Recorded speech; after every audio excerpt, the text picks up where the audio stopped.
Hey, what's up everybody? It's Lids, and we're back for some more PYRE Community RITE Night, which means, of course, some good old-fashioned multiplayer PYRE, featuring first and foremost none other than the members of the RITE Club Discord server, the place for all things multiplayer PYRE. And if you are interested in getting more involved in multiplayer PYRE, then look no further, because you can join said Discord group by clicking on that link right there. But those of you in chat, you are not off the hook, no, because of course you can request things like selecting players, exiles, masteries, songs, arenas, titan stars, archetypes. All those things are fair game. So without further ado, let's hop into versus mode here. I'll hop into Discord and let me know if there's anyone who would like to get started. In fact, I think we may already have one Mr. McCoss, who has done just that as Lids adjusts his microphone and potentially makes very loud sounds.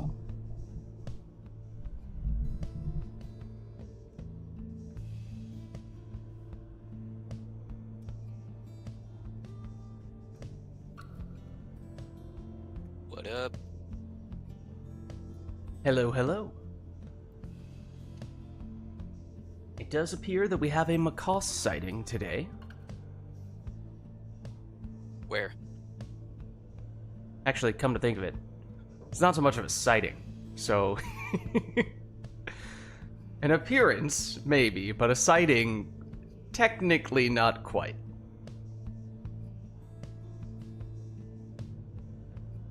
Alright, well, I'll get you an invite. That does, however, mean we are still looking for someone else here to get us started against McCoss, so let us know if anyone is interested in doing just that.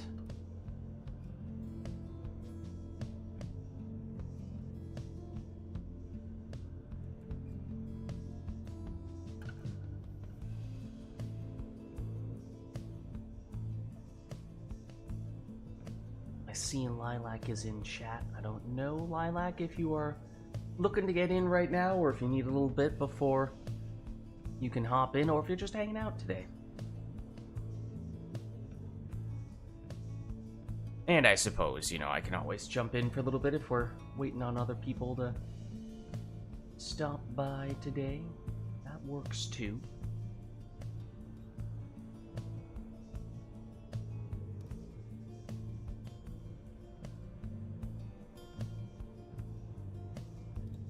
Not here, and oh, hold on, need a bit, but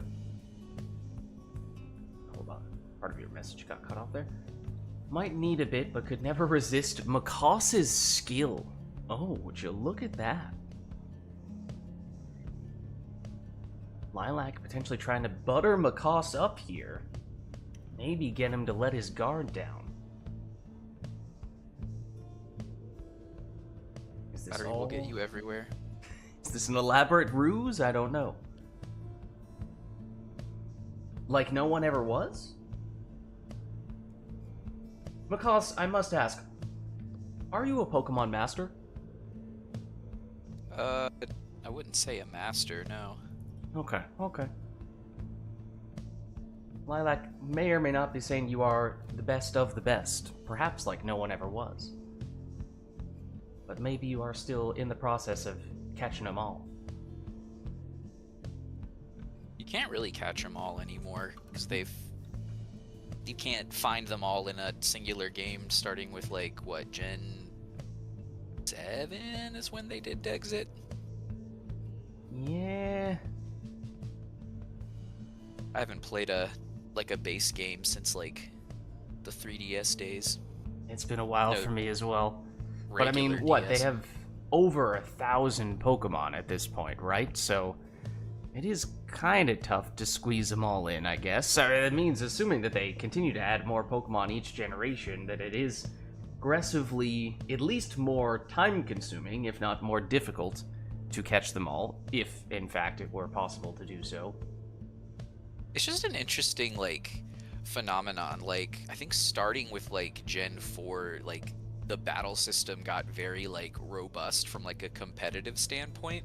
Like, they've squeezed so much juice out of, like, a turn-based combat system. So like the game itself is actually much mechanically deeper than it has any right to be, but the base games don't ever teach you how to like play at that level. Like the games never go much farther than train up your favorite guy to level 100 and use Fire Blast and you just win. Right. They shove all the actual like nuanced like, okay, here's how you actually play the game in like post-game sequences, but they don't like lead you into it. It's like you get plucked from kindergarten and go straight to Vietnam. There's no like on-ramp to it. So it's like, oh, all of a sudden all these trainers have fully EV'd Pokemon with perfect IVs and like really competitive movesets, and your guys don't have any training at all. Good luck. And it's like there's no on-ramp to it. You just get thrown into it. And the iceberg goes pretty darn deep, as you said. Yeah, it's nuts. So I play like I really love the competitive scene. Like Champions came out, I've been playing that a lot. Oh yeah. Because that's all it is, and I feel like the main games are kind of move away from that. They're gonna go all the, I know the, what was it, the new Pokemon Legends game. I think they're all gonna go in that direction with the more like experimental real-time stuff. Okay. And just save Champions for the traditional looking way, which is fine by me because it's free. I don't have to pay anything. It's only on what? It's not yet on mobile, right? I thought I heard that it theoretically will be at some point, but not yet. It is on mobile. It is on mobile already? Yeah. One moment while I download it. No, I did not realize that. It is. It is on mobile. Okay, I will probably need to go check that out soon. In that case. Yeah, if you're at all interested, it's a really great way to get into it. The crappy part is how they monetize it. It is totally free to play. But it's very grindy. Is that it? It's not really. The problem is Pokemon storage. Like you don't have that much space on the free version, and you fill up your box very quickly. So you have the real money you spend is from like they make you pay for extra box storage, which is lame, but it's also not like. Are they really nickeling and diming you for it, or is it like, this is not that ludicrously overpriced? You can increase the space in the through gameplay up to a certain point. It's still not enough, and there is like a one-time purchase option that like gets you some extra space too. I went ahead and shelled out for that. It's like $10. Okay. So I wouldn't recommend doing that unless you like get really into it. But really, once you identify like some key meta threats right now, you can just kind of get by with the ones that you're given and just roll in the gotcha dice until you get what you want. Yeah. So I will say, Pokemon, I mean, I used to love it back in the day, but I haven't really played a main Pokemon game for a really long time because I just haven't owned a Nintendo console for a really long time, which is why I was like, oh, is it on mobile? Wait, it is? So that's kind of a game changer for me. But yeah, it totally is. It is just battles. So if you're not into that, or if that kind of burns you out quickly, it might not be for you. For me, like I don't care about the main games because they've been the same since when Red and Blue came out when I was a kid. So, so all I care about is really just it's just climbing ranked, climbing the ladder. I love it for that. And is it just doubles, or is it doubles and singles as well? It's both. So you can play the VGC format, which is 2v2. So you bring 6, pick 4, and then their version of singles, which is bring 6, pick 3. So they go by a little bit faster. A lot of the Smogon old heads hate it because they like 6v6. A lot of them play 6v6 singles, which I get why they did. I understand why they would be upset. That doesn't bother me as much because I don't typically like 6v6 singles because it freaking takes forever. Yeah. I like VGC because it's much faster. Yeah. But everyone's kind of got a different way. But yeah, you can do singles and doubles, and there's different ladders for each one. I think I will definitely need to check that out then. Yeah, it's super easy to get into. Once you have the guys you want, team building is a breeze. You need in-game currency to like train them, so like to give them the moves you want and to give them the stats you want. But they're very generous with the in-game currency. There's all kinds of like they got the typical gotcha login. Log in. Yeah. Breathe 3 times and you get 500 Pokebucks. Yeah. But they just kind of throw them at you. But really, the more you play, the more you get. And it's pretty not soon like it's everything is so pricey that you have to absolutely min-max and make sure that you get every single bonus every single day. Otherwise, you feel like you're just falling helplessly behind. Yeah, I have more of the in-game currency than I can conceivably spend right now.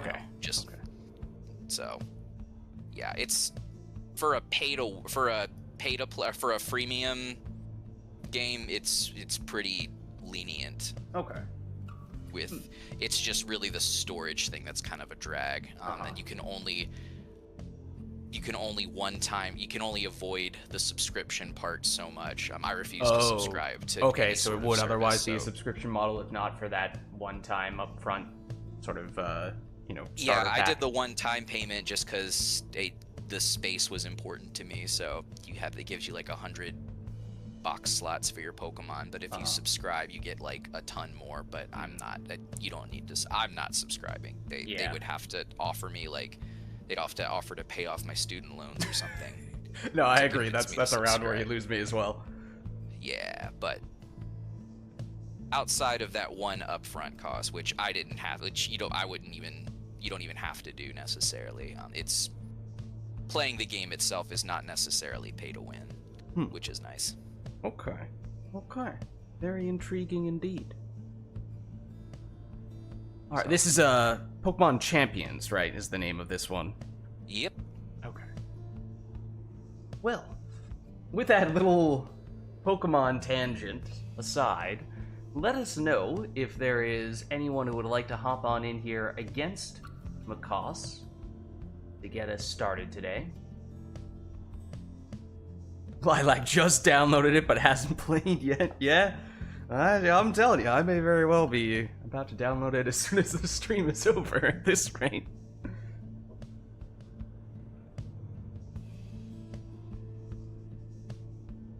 Please do.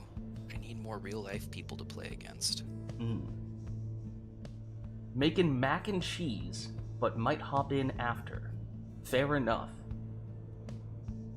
Do we have anyone else who would like to jump in? Oh, sorry, I didn't remember if I acknowledged you here or not yet, Warcrow, but good to see you as well. Don't know if you are a Pokemonster yourself. That was supposed to be Pokemonster, as in Pokemon, someone who plays Pokemon, but I realized that was an accidental pun. That was not meant to be monster, as in pocket monster, which is technically what Pokemon is supposed to be, what it's supposed to mean. Oh dear. Well, anyways, it does appear as though maybe it makes sense for me to hop in here at least for... He said the thing! Oh no! He accidentally said the thing!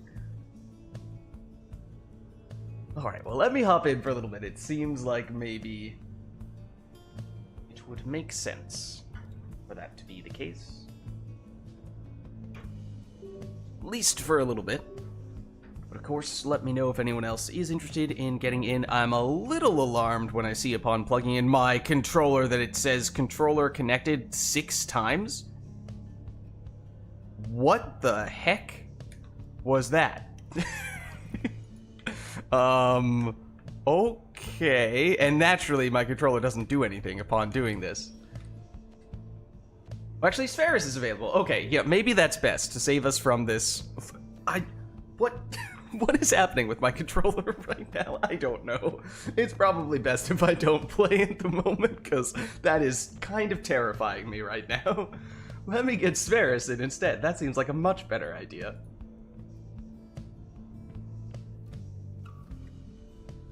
Hello.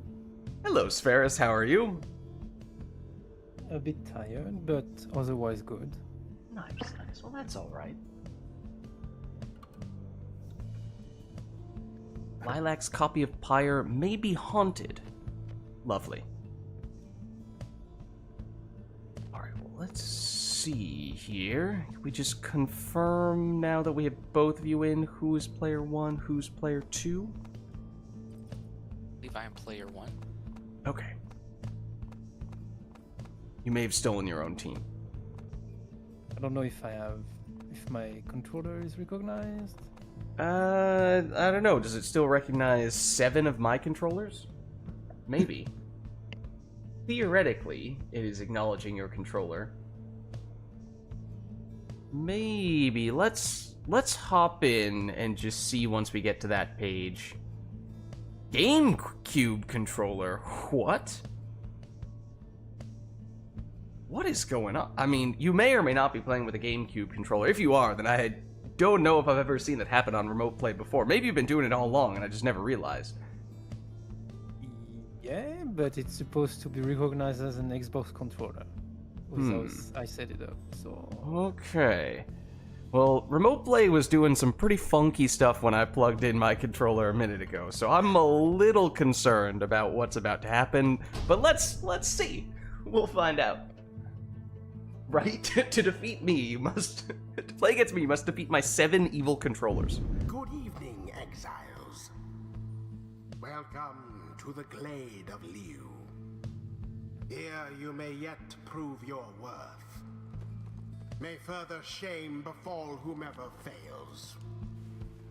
True Nightwings, stand prepared. Accusers, stand prepared.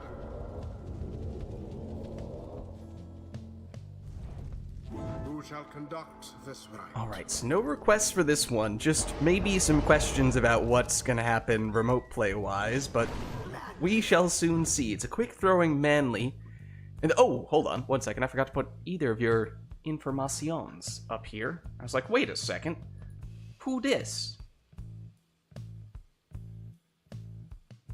New phone, who dis? The answer, at least in that case, was one Mr. McCoss. Then on this side, we shall have Sir Sverris. And it's True Nightwings. And oh! Accusers. I think that may or may not be because McCoss just quickly changed it off of True Nightwings and you ended up on Accusers, but... Probably, but... Also, is your controller working now, is the other question.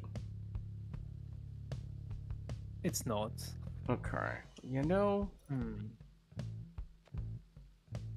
Is that you on keyboard mouse? You might be able to just do it on keyboard mouse here. Yeah, I probably have keyboard mouse, but I'm just passing above the screen to try to change some settings. Oh, okay.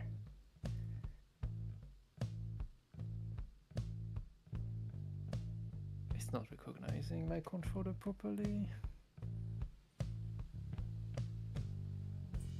McCoss, going back to our previous conversation for a second, what is your favorite Pokemon? Not from both a purely competitive standpoint and from ignoring competitive, just nostalgic, whatever other rationale you want to, criteria you want to use. Oh, my favorite boy ever is Dragonite. Okay, that's totally fair. Competitive, it kind of changes. I mostly only play on, like, my big thing is, like, Draft League. And then it kind of depends on what rule set you're running. Mm-hmm. So, like, in Draft League, I really like War Turtle a lot. Been really liking Mega Kangaskhan a lot. Wait, was that first one War Turtle? War Turtle. Really? Yeah, so depending on it depends on the setting that you're using. So I play. What I typically like to do is play in a what's called a national dex draft, which basically allows. It's a I'll pretty. just restart quickly because nothing makes sense on my computer right now. Okay. Uh-oh. Hopefully we can fix that. Yeah, hopefully. But yeah, so NatDex, it's pretty. There's a lot of things that are available. The idea is to like open up as many Pokemon as you can to be drafted with all of the moves they've ever had. So it allows for some kind of crazy stuff. So basically, in doubles, Wartortle just if you're allowing legacy moves, he gets access to a lot of like really potent like support tools. He's unevolved, so he gets to use an item specifically for unevolved Pokemon that makes him bulkier, which is super helpful. Combined with the tools that he has, and he's typically pretty cheap because you have a certain amount of like points you can spend. So you can't just draft like all 9 legendaries. to 12. Yeah. The better the bond, the more points they have. So the balance of draft is like you want to spend the points where it counts, but you can't just buy. Typically, you have to have a bare minimum amount of Pokemon. So the numbers typically work out to where you can't just blow your whole money on like a bunch of 20-point mons and then you need some value picks. You gotta find ones that are like good budget picks. So Wartortle is just really good value for the money because he's typically like not that much in compared to everything else. He's just got a really good support set, really good defensive spread. Water's a really good defensive type. So really like Wartortle a lot. Interessante. All right, my controller should be working. Okay. Crossing every finger I own. Yeah. Oh, I was I was about to resend an invite to Macaws. One moment, that is not the right person. I would like to play against myself, please. I mean, we could. If you had 7 controllers, you probably could. True. I do have a lot of controllers. I have an embarrassing number. Okay, just to clarify, there was not an invitation to now plug in 6 more controllers. I only play PYRE with the one, though. Alright, this should be working. That time it said it was an Xbox 360 controller, which, based on what you were saying, sounds like that's what we're looking for. Yeah, You see that's what cursor is movement? happening. It's working so far.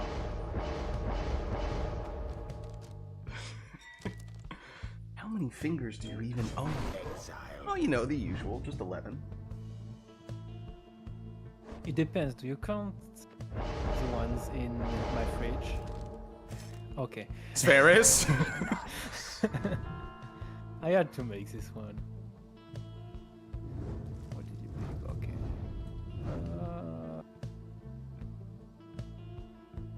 I will still do that.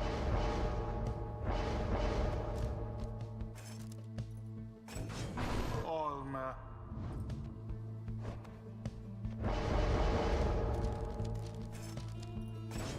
Anatha.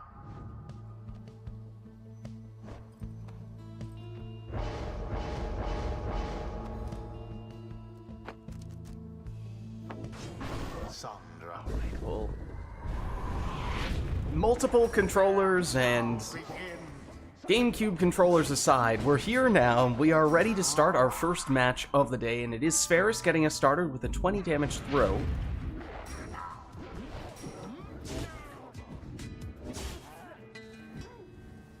But after teleporting aggressively with the double savages, now it is Macaws. Poor exile. Actually, Macaws defenseless, at least momentarily. Pamitha has returned. Oh, that was actually... For a second, I thought that was Macaws with the Tight Tooth, but no. Orb is That taken. was actually Spheris. Oh, There it is again.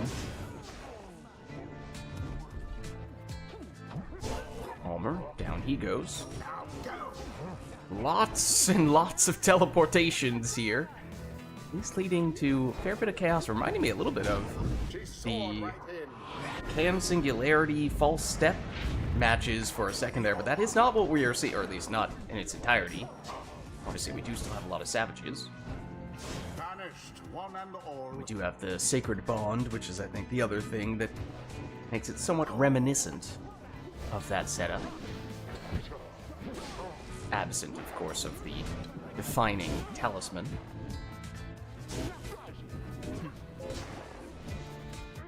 There's Ferris. Actually, Macaws defenseless momentarily there. Now gets it back with Ignarius. And he'll plunge in. Finger guns and all. Good for 30 damage here. Yeah, I think the real question we should be asking the players is not how many fingers they have, but how many finger guns they have. Pew, pew, pew. The answer for Macaws is at least one set.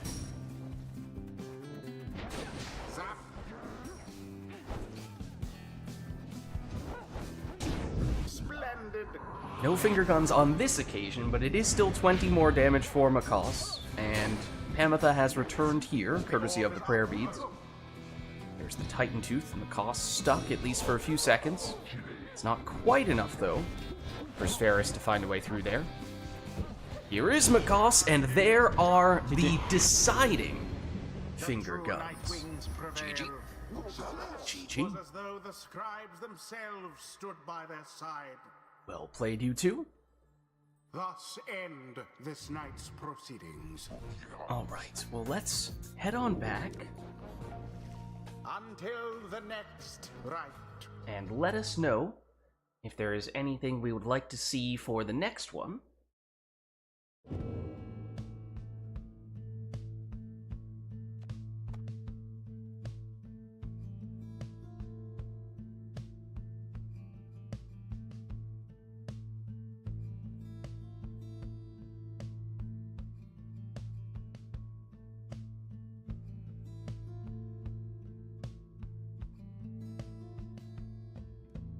This is mac and cheese. This mac and cheese sure is boiling. Oh dear.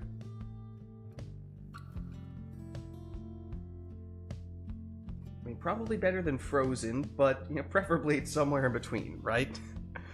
Well, let us know if there is anything we're looking for this next one. If not, then of course we can always just have the players take whatever they'd like. It's frothing.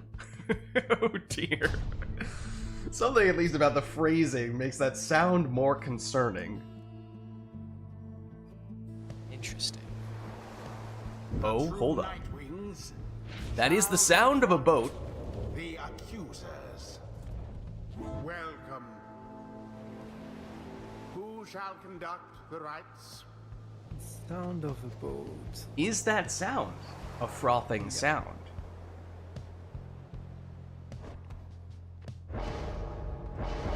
One could argue that it kinda is. Messenger imp. One thing that it definitely is a speedy messenger imp in the first spot for Macaws.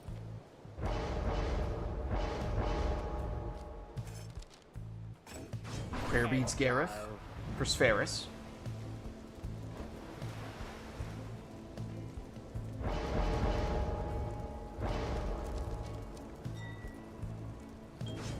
Bertrude. Now, quick throwing Bertrude for Macaws.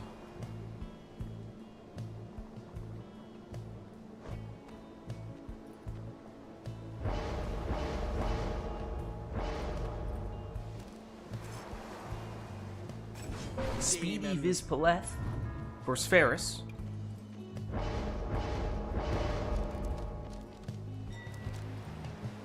Last pick for Macaws is a banishing throw stowaway.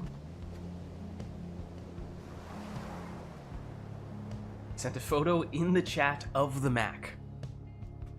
I don't know, you scared me off with all this talk of the frothing.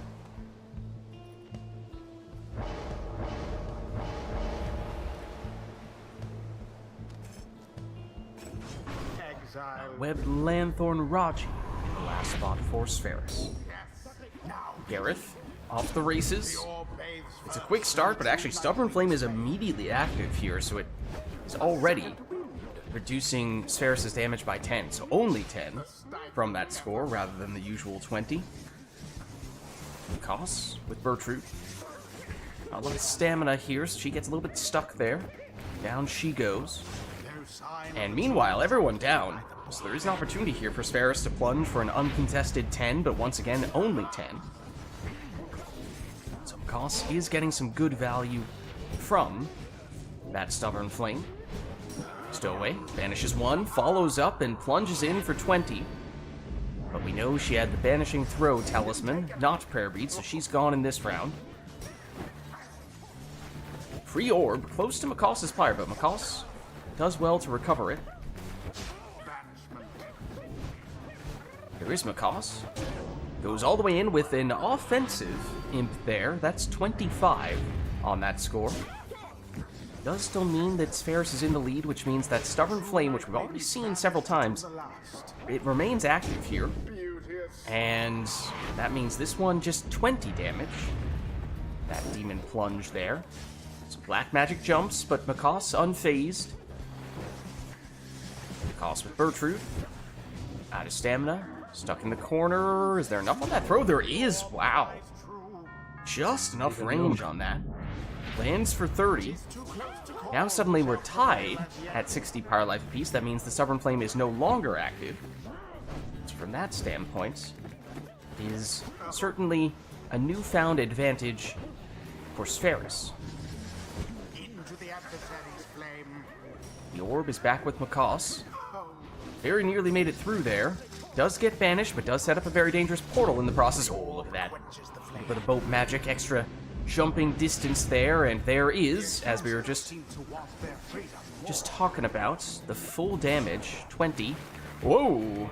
Which means that score, well, now Stubborn Flame has reactivated, so it's only good for 20 here, which means that it would be possible for Spheris to win with one score, but it would need to be on the demon, Vizpaleth, who has now been banished for the entirety of this round, having plunged in the previous round.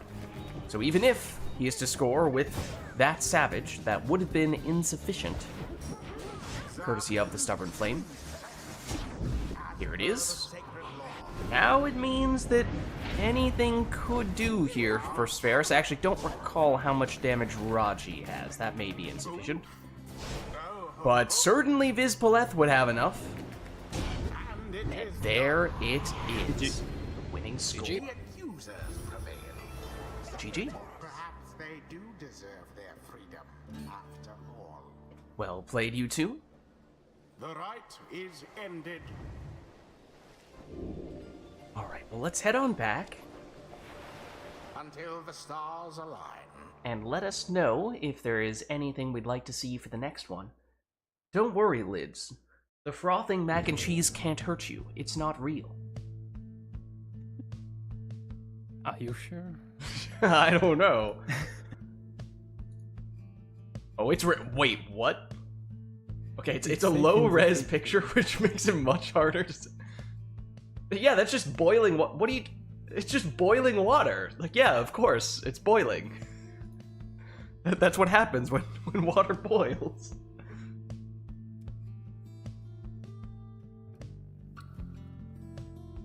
It's like, well, yeah, you have a pot on the stove. Of course, that's what it's doing.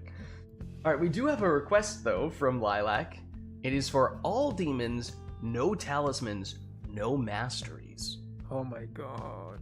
What if we just Okay. don't? Just What if we pick the map so it's not Fall of Soliam? You could pick a and we map, can't yeah. play? At least. What are you thinking? I don't know, a small map. Say, Pit of Malith? Have we already had that yet today? It can be Pit, it can be Book, it can be Glade, I guess. Book, Either of Glade? these. I think we did have Glade, right? Yeah. I don't know, I'm a fan of the Pit, so if we're looking for a small one, I recommend this. Let's try it. Let's give it a go.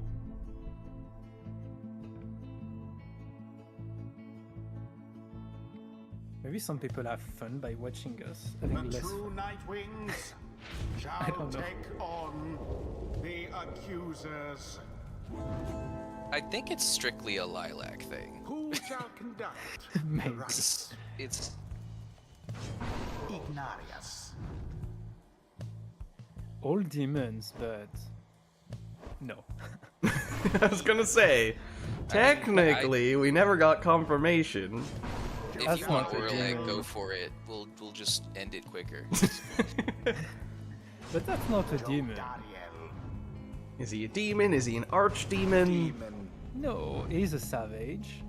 Oh! That turned into a demon. That's why he goes so fast when he jumps. Ignarius. Okay. Begin. Oh, you can't. This is... Yes. All Whoa. banished. Big time banishments there. The true night Setting winds up our with their first mark 30 upon damage them. throw here from Macaws. Yeah, no mastery demons, definitely just a slower paced playstyle. That was the last of them. Long respawn times as well, and this time it's same circumstances to set up the score, except it's on Spheris' side. Side burns just as true.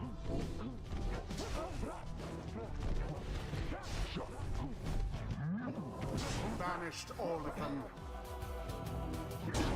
Flung with considerable precision. They're uncontested, 30 damage throw. This time, once again, it's with Macaws. From the accuser's foe.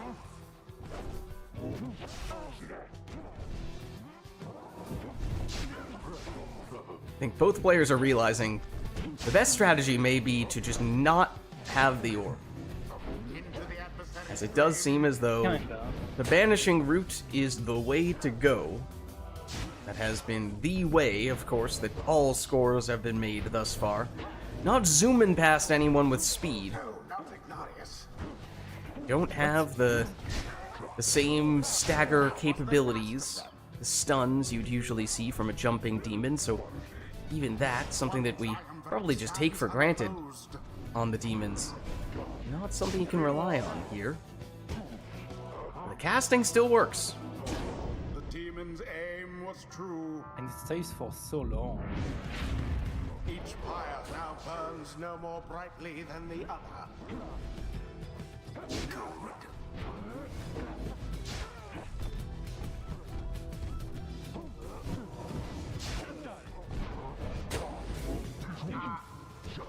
Good. Ooh. Now, at least momentarily, Macaws was defenseless, although looking to turn that tide here, and does just that, as now it is Spheris, who has no way to stop this score. Rather cunning trick. Macaws had to cut that throw short, but statistically speaking, mathematically speaking, it may not matter, as one full damage demon score would still be more than enough for Macaws. All of them. Now it may be Spheris' turn here. The orb is up.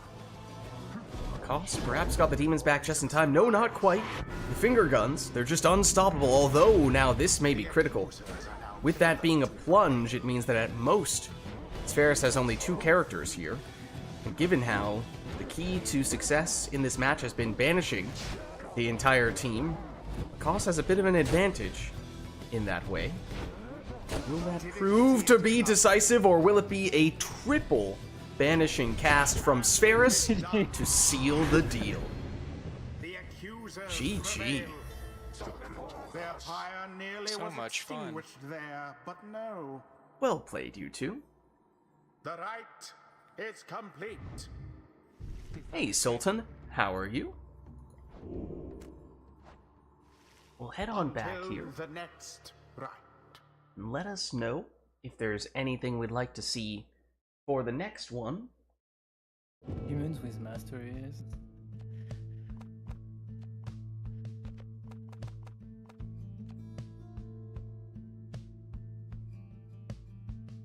Commentating, narrating, whatever word you want to use.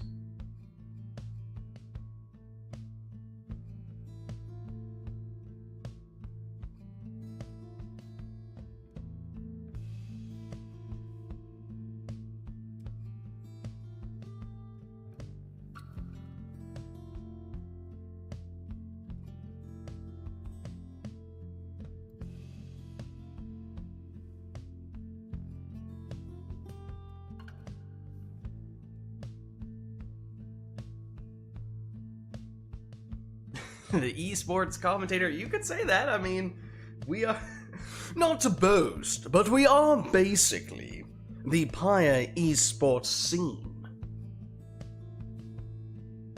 That is basically what RITE Club is. I always thought it'd be cool if there was like other little pockets of people who played PYRE multiplayer but are just like so unknown and underground that they just kind of keep it to themselves. And then one day, Supergiant holds this PYRE multiplayer tournament, and we each send a team, one from the RITE Club, one from all these various other underground PYRE communities, and only under these circumstances do we actually come to realize that other people exist in this little world. And we basically form our own triumvirates. It would be interesting because all of the with all the mods and stuff that we put in it, like we're not playing, we wouldn't be playing the same game. Right. Unless the statistical anomaly of like every other small pocket community also came to the same balance decisions that we did. That would be kind of crazy. I mean, we don't have that many balance decisions. Bug fixes that maybe blur that line a little bit on occasion, but it's not like we're doing stat boosts and nerfs. Yeah. Things like that. I think the biggest balance change is prayer beads. Because when you plunge, you have a delay before you come back. But it's fixed. We come back immediately. Yeah, that's actually the ode to respawn time. There's also some really big implications where startup or invulnerability on spawn. Yeah, in base PYRE you have like an absurd amount of time before you can actually be banishable. So you could, in theory, in vanilla PYRE, you can just run a worm down the field and just win every time because they can't do anything about it. Then we have things like, this is a bug, yes, but does certainly have balancing implications. Things like the exploding sapling getting increasingly larger as time goes on, which, I mean, if we hadn't fixed that, then... nuke, like, it's strong enough. Right. It's nerfed, and that was before we discovered the tech that makes that very strong. So if we had that tech plus the increasing size every time you did it, it would be unbelievably busted. You know that was an oversight, because I think Kasavin went on record saying that they had to nerf sap a bunch during development because Darren Korb liked saps and was very degenerate with them in their in-house games. And that remains one of the greatest questions, is just what were saps like back in the day before they had to make those balance changes? What was Darren doing that made them feel like, okay, we need to do something about this? The world may never know. Put down 5 saplings. Oh my and god. the saplings could grab the orb, and he could teleport to each sapling. That would be insane. And he had quick throw baseline. And it wasn't blockable, no matter where you were. Okay. You're scaring me here. Alright, why don't we get started with our next match before we get into any other particularly terrifying thoughts? The true Nightwings shall now face the accusers. Who shall conduct the rites? So no requests in this one. All up to you guys to go with whatever you'd like. Oh, hold on. No. Oh no, Lilac. We did get a request that maybe we just barely have enough time to satisfy here. We do have a request for all saps, which does necessitate that we take one of the cursed talismans on each side so that we don't have the game implode on itself. But it is possible, as long as we do that. I am just grateful that we are not doing this.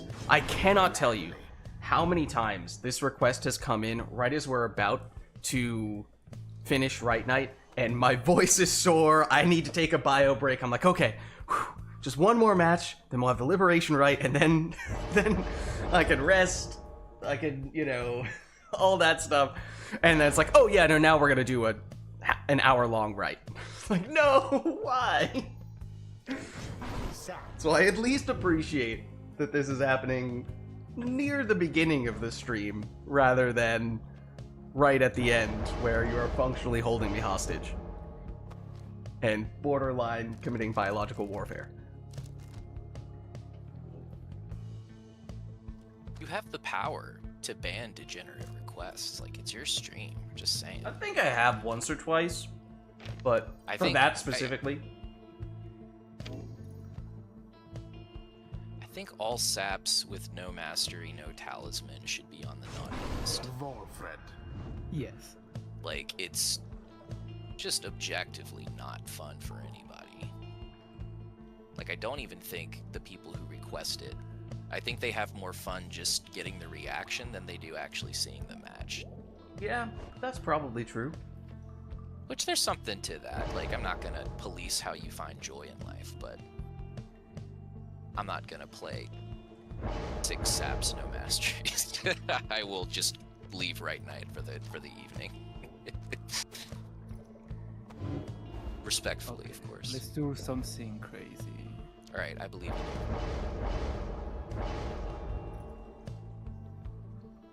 Right. I should put it on the other one. Oh, it's okay. I will do that after. So, this one.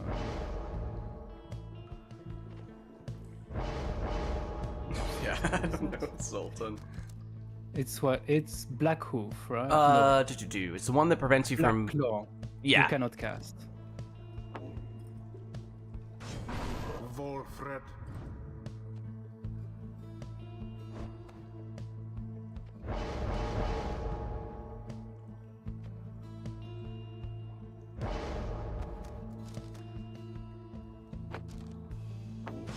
Sap. Surely there's a way we can stop the game from crashing with 6 saplings on the board. I mean, we've faced this one for a while. And for a while we thought it just wasn't even possible at all.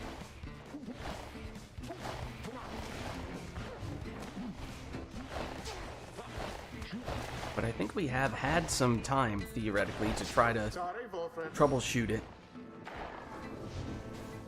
And I don't believe we have found a solution.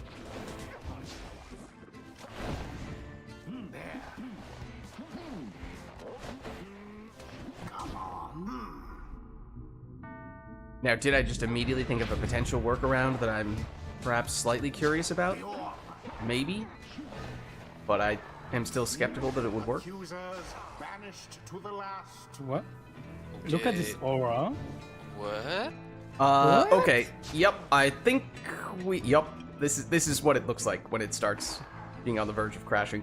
I admittedly Let's forgot to just check know, this, but did anyone on their sap that has the black claw, did you take the mastery that automatically spawns a sapling when you're down? The one? I did indeed, yes. Technically, that means that may crash the game. So we'll see. That is what usually a harbinger of a future crash when you see the crazy auras on the saps and or saplings. So that's a bit of a warning sign here that this match may not last much longer. But we shall see. No. Whatever shall we do? Like, look at Sferus had a sapling that just didn't have an aura there. Or it was probably on some other mysterious area of the map that was nowhere near where the sapling was actually placed.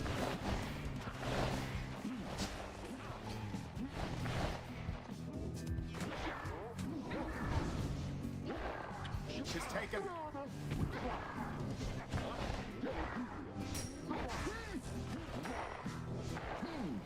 But yeah, maybe that just adds more suspense. Who knows? Sorry, Volfred. Okay, this is just. Oh yeah, Sferus is a sapling with no aura at the moment. There it is. Yeah. Yep. we're crashing. As I Let's said, go. it was only a matter of time. Only a matter of time. At least it's done.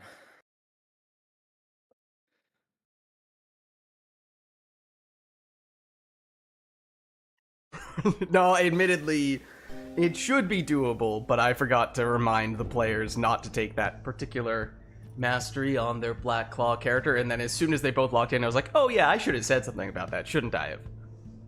Yeah. Rip. Rip indeed. Let's get some normal matches in. Okay, new request. I request a normal game.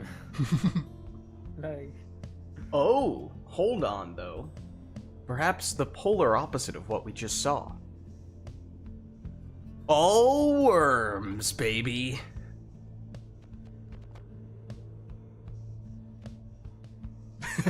one, apparently. 'Cause I can Indeed. notice it. Still on the same sides with Macaws and Spheres? Looks like Apparently Spheres no. might be player 1 now. Oh, okay. Yeah. Yeah, I'm player 2 now. Okay. Okay, let's just do that. Swap those around real Obvious quick. sense. Spheres can actually be the preferred triumvirate now. Oops, that's not how you spell Spheres.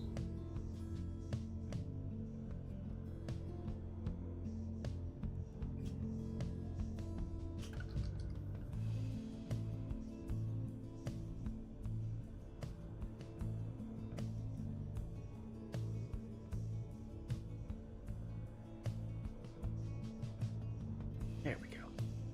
Okay. So we do have an all worms request, which is obviously objectively the best team composition in the game. The essence shall On book. take on Oh, On the book. true night wings. Welcome. Interesting. Who shall conduct the rites?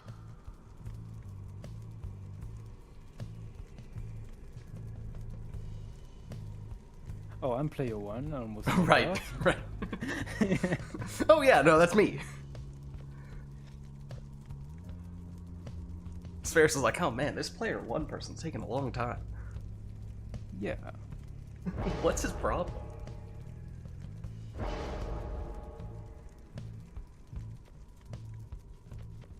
Don't even care about any of this.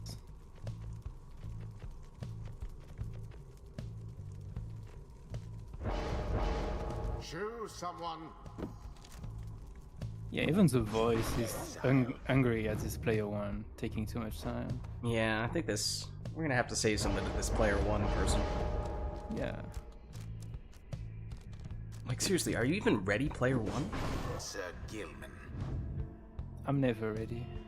So, even if I'm player 1,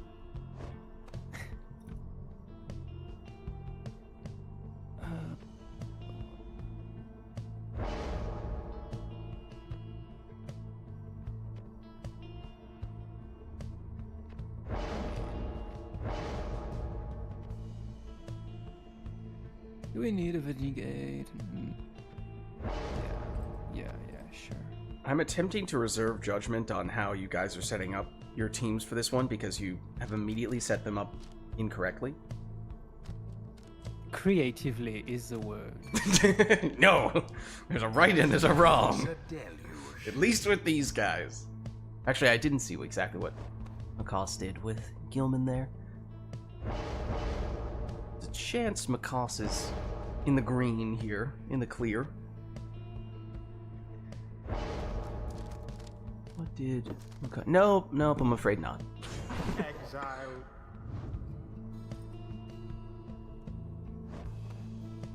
So now I picked Typhoon Butter, right?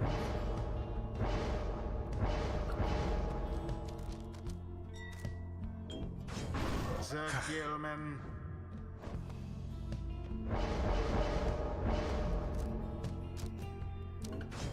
Sir Deluge. Alright, well here we go. It's triple worms on both sides. Begin. Blink and you might miss it.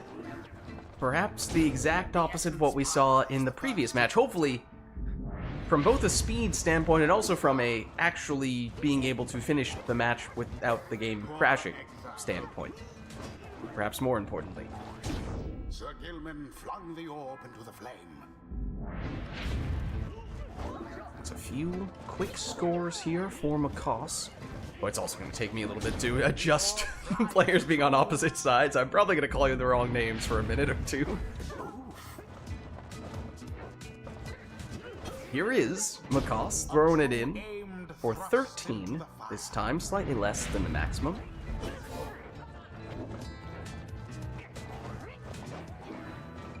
That throw has enough on it. That time for the full 15.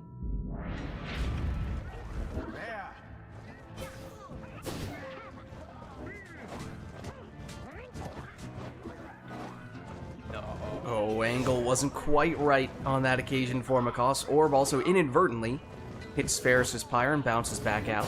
Seemingly unfair. Another banishment.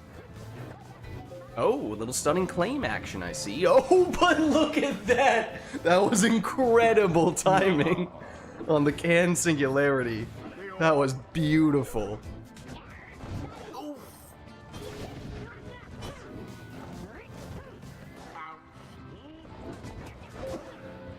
Oh, wow. Macaw's worm got sent flying there, and meanwhile, Sparrows plunges in for 15. Macaw's throw is 13 here. That means as long as he gets full damage or near full damage, it is potentially a 2-score game for Macaws. Won't happen on this occasion, though, but it will here. That's a 15 damage plunge. Of course, though, that does mean now Macaw's down to just 2 worms. That throw, not enough on it. Ferris.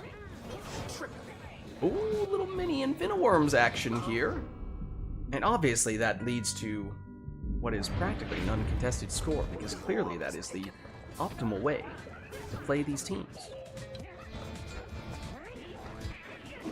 Macaw, so not quite on that throw. Gets aggressive, wins the orb back next to Ferris's Pyre, and plunges in for the win. GG. The scribes themselves surely have taken note. Well played, you Thus two. end this night's proceedings. Alright, well let's head on back. Until the next rite. Let us know if there's anything we'd like to see for the next one. Otherwise, if not, of course, we can leave it up to the players to go with whatever they'd like.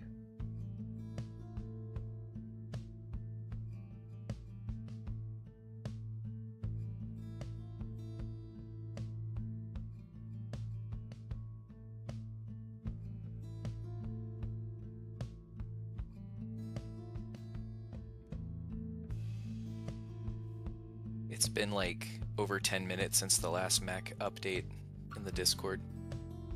Wait, have we been getting continuous mac and cheese updates? The last one was at 4:39 Eastern Standard Time. I did not realize that we had gotten more since I last checked. It's almost 5 o'clock Eastern Standard Time. I need a conclusion. I'm too invested. Oh, hold on. I don't know, do we need mac and cheese themed teams for this next one? I don't even know what that would entail. Lilac came in clutch. They're about halfway through the bowl. Oh, good, good. I was expecting charcoal. Never mind. Expecting what? Oh, charcoal. What? Like it just kept on burning? Yeah. I was like, where did the leave it on charcoal come stove, from? You know, no problem. Let it burn. Anyway. Okay, key question here. When it comes to mac and cheese, do we go the standard cheddar or do we go for the white cheddar? What's the preference? What's the call? I'm vegan. So you choose. My favorite mac is actually a boxed mac and cheese from Aldi. They will sometimes, they don't have it all the time, but sometimes they'll seasonally rotate in like a smoked Gouda flavored Oh. boxed mac, and I can't eat any other, unless I think a correction, any other like pre-made Yeah. boxed mix, like it clears all of it. Lilac is also saying Gouda. Gouda fans unite. Fantastic. It's like Pokemon Unite, but with cheese. Pretty Okay, much. never mind. No, I was with you. You were kind of cooking there. Yeah. I'm The with you. essence shall confront You're the here to true suffer with me, Nightwings. thanks. Huh? Welcome. Who shall conduct the rites? No requests for this one unless you do, in fact, want to go with a mac and cheese themed team, whatever that might entail. No. Your guess would be as good as mine. Exile.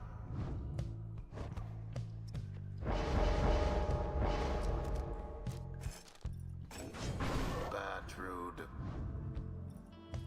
That's, I believe, a speed throwing crone against a speed moving crone. Or Spherus and Macross, respectively. Sandra.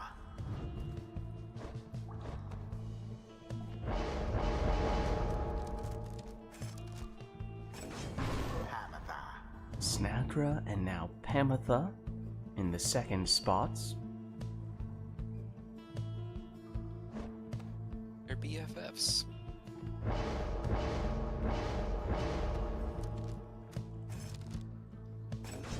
Exile. Speedy Raji is Spherus' last choice. That's a really good. That's a really good pick. That's a really good pick. Yeah, speed stat breaks the 100 threshold. That puts him in a very good speed tier. Unfortunately, I don't think that Macross is going to have access to Tailwind here, but can he potentially consider going with a Trick Room setup? It's over here talking like he doesn't know ball. He's throwing around. He knows 100 is the baseline speed tier. Kind of crazy. Right. Kids, don't try this at home when they have a speedy demon, or a speedy demon, rather. Udmilda. Oh, she does have the nice, Now begin. the black hoodie though. My goodness. Oh, goodness. Wow. Big time banishments. Oh, but Spherus, I thought was getting a little too cute there. Took an awful long time to capitalize on that opportunity. Though Macross had everyone banished for a while, for a second there, you thought might have just bought enough time for Macross to like, get someone back. Spoil the party. Lag spikes in like the worst possible times. Oh. That's so sad. What do I do? Flung with force That of was a will. quick swing one.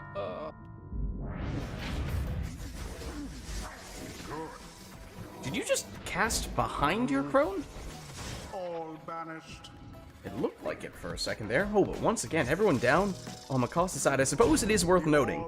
The Crones are among the exiles with the longest respawn time, so to have two Crones does make you more vulnerable to being put in that sort of situation. Of course, we've seen it happen to Macross on a few occasions there. Macross also nearly pushed Spherus into the pyre, but instead, it is Macross throwing this one in for 30. Into the adversary's flame.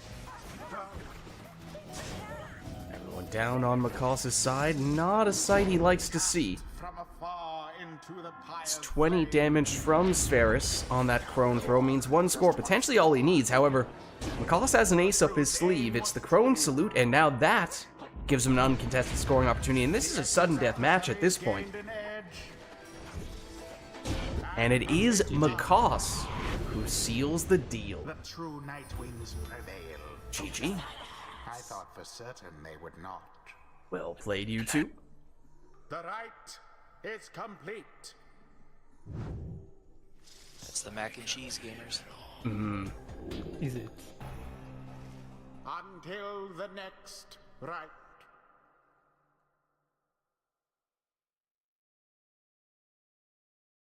Alright, well, let us know if there is anything we'd like to see for the next one.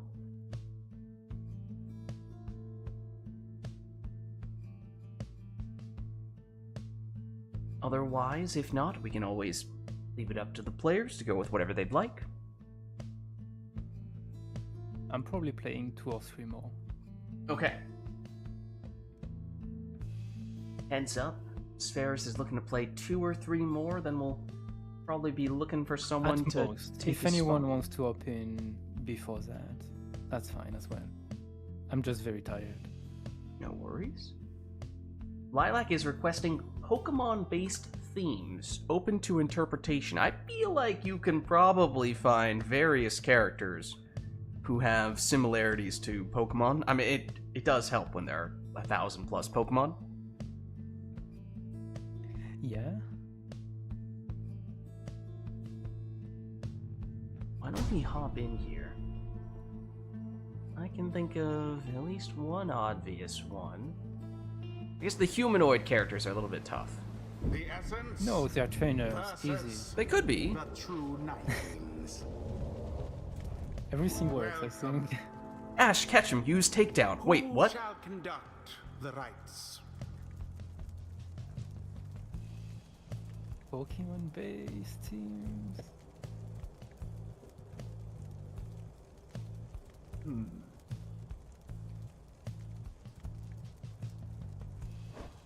Alright.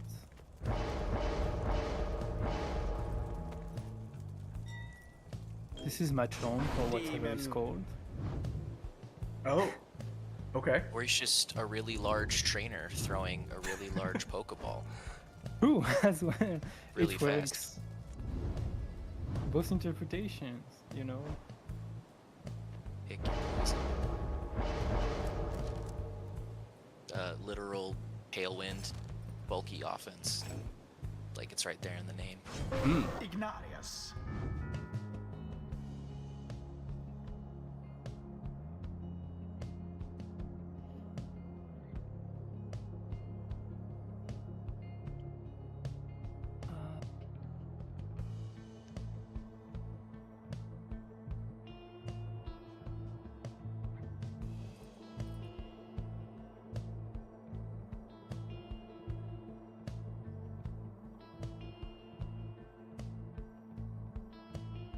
Okay. Wait, wait, wait. Yeah,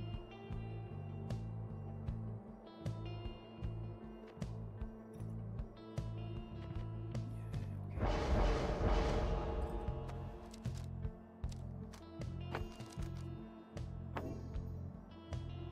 This is like the fire dog Pokemon, Hellhound or whatever it was called. So I'm Oh, casting fire. Let's say. Houndoom. Yeah. I don't know the names in English because I'm French. Oh, that's unfortunately. fair. That's fair. What do they call Houndoom in French? I forgot. Like, Dang. I only remember Pikachu. Nah. It's all good. I know a few, but it's been a decade since I've watched anything related to Pokemon. I know Mew and Mewtwo. That's good enough. Understood. Well,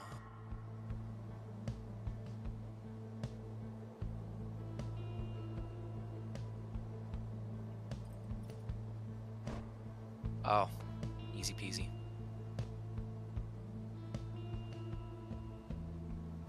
Nah, hold on.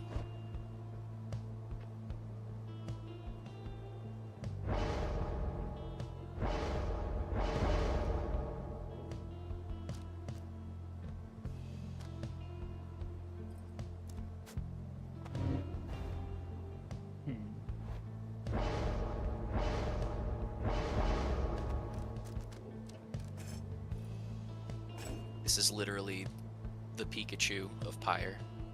Just this Fair guy right enough. here. He's the mascot for the whole franchise.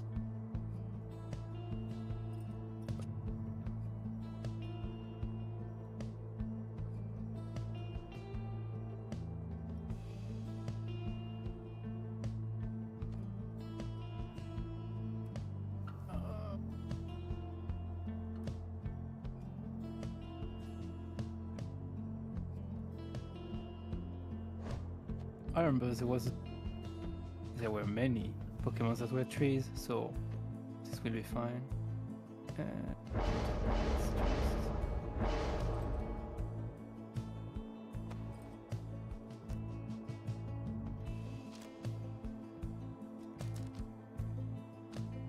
Let's just do this, I guess.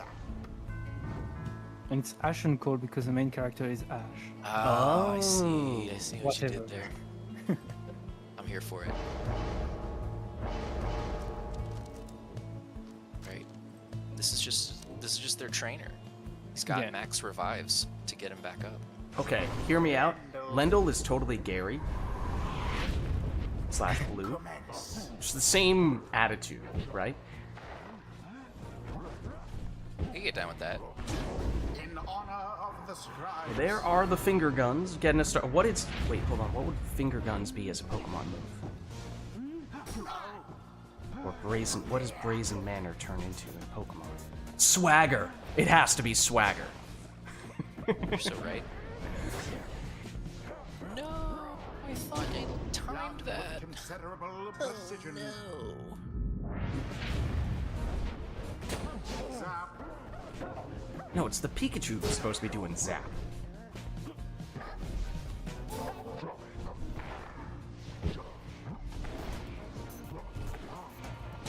Not much force of will. There's a quick behind that 16 thrust. damage throw there. Race between the demons. Cost first to the orb. Does lose Ignarius in the process. Now just Pikachu. Pikachu goes down. Wait, what? No. The Nintendo company just won't stand for this. How comical. Ooh, Spheris seemingly deliberately hits his own pyre to have the orb bounce back out, except Makaz got the orb back quickly enough, and that Ignarius just hanging out on top of the pyre. Good.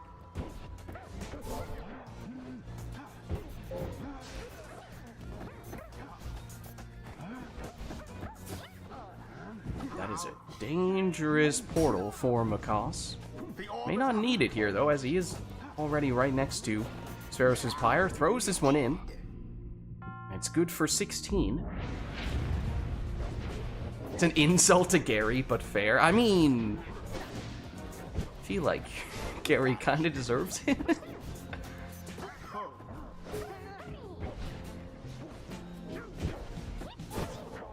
Is that not kind of his whole character arc? Is that he's bitter rival who's kind of a sore loser?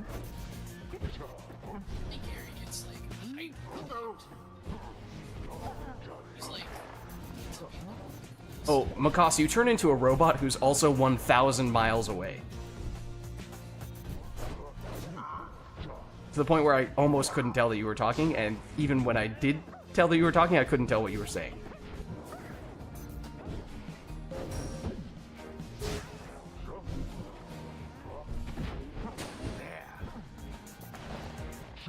It sounded pretty cool, I'm not gonna lie, but it does make it hard to understand what you're saying. Ignarius doused his that's because my mic was up. Ah, No, okay. Gary gets like hyper redeemed in the anime. Oh, okay, maybe I'm just not up to date on my Gary lore. The orb sails forth into the flame.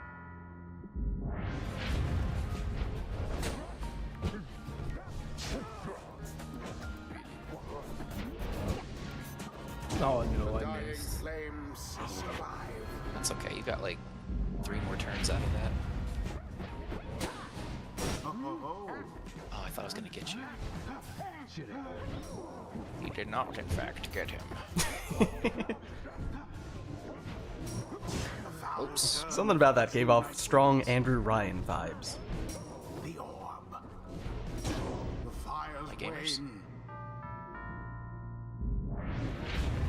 The true Everyone Nightwing's calm down. adversaries gained an edge. We're yumping. Hopscotch. Good for 17 here. A show of strength from the Essence rivals. Pikachu. Vanished here. Does set up a portal, but meanwhile, here is Ferris making some schmoves.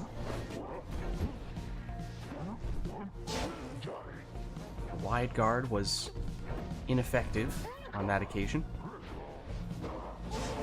Oh, Sphere's trying to throw the orb right into his own pyre to bounce it back out, but came a little bit short, so instead he just dropped it directly in front for Macaws. Don't think that was the idea that he had in mind. If I were that one, I'd be rather angry. Suppose that is the downside, if you don't quite have enough time to pull off that move.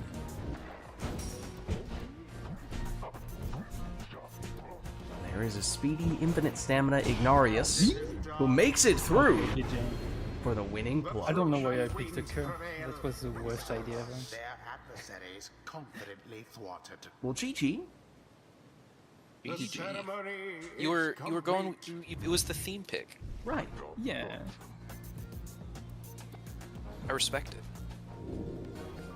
Yeah, but that being said, it may mean that you were a bit Until the stars align. hound-doomed. Yeah.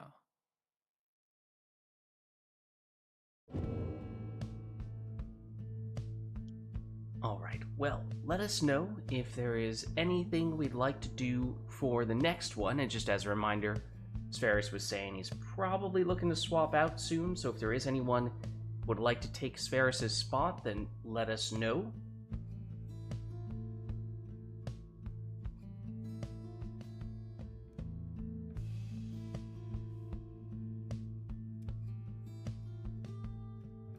I need to be thinking about mowing my lawn here soon, so if there's not 2 other gamers, we may want to wrap this up soon. Oh, goodness.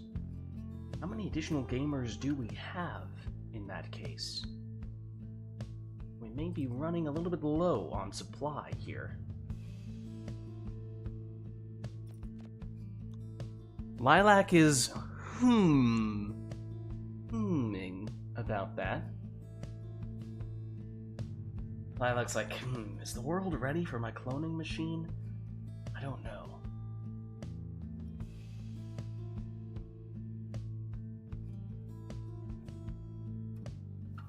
Your cloning machine. Yeah, the way we got 3 Rolex in one game. On Yeah. each side, so 6 Rolex.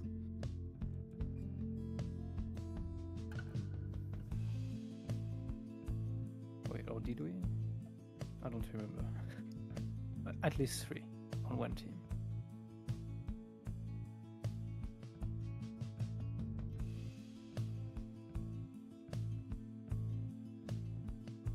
Alright, well, not seeing any requests here. I think let's hop back in.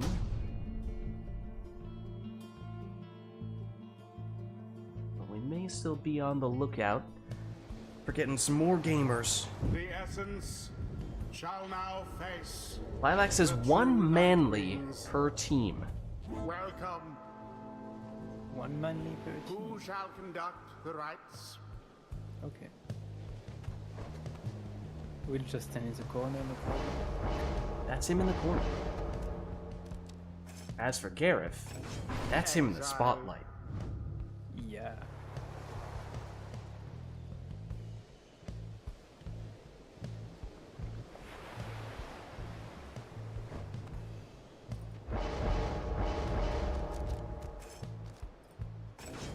Ignarius. Speedy Ignarius on Macaus's end. So it's manly. Okay, manly. Let's do this because it's manly. I wouldn't otherwise. What talisman does he have in the campaign? I honestly don't remember. I don't know, but I think he's annoying, character-wise. So, since Typhoon Bottle is annoying, let's go.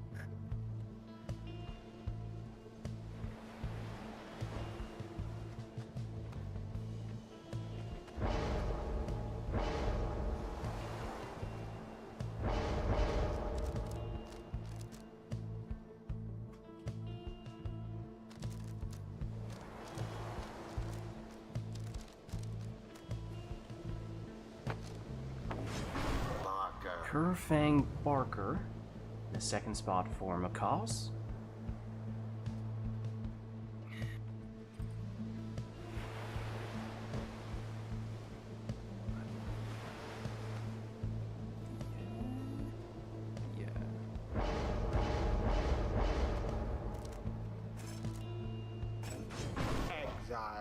Speedy Raji for Spheris.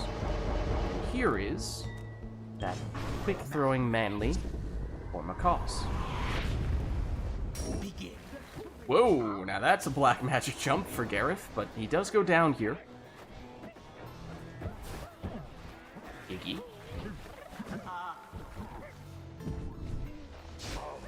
That's a lot of shields there. Spheris just put up. All right next to each other, unfortunately, for Macaws, and here is Spheris, plunging for 25. But with no prayer beads, it does mean he is Raji-less, although doesn't need Raji. You know, Gareth was a little bit off the mark, but it's especially stylish if he plunges that way. Fire now burns relatively brighter. An interesting exchange. Fairly dangerous portal there for Spheris. But Macaws is in possession. Loses Barker. Macaws, perhaps... Oh, Fire's flames glow weak. not in position to stop the portal play there from Spheris. Now then, Did in fact prove to be a threat we thought it might be. What the heck was that? What's a cur? That was an interesting jump. I don't know if I've quite seen that before on a boat cur. 28 there's a proper doubting. with pyramid guiding. The orb is taken.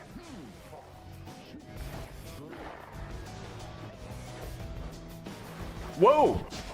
Well, there's some boat magic. Macaws is breaking out a lot of it today. Righteous Somehow, Gareth found a way through there.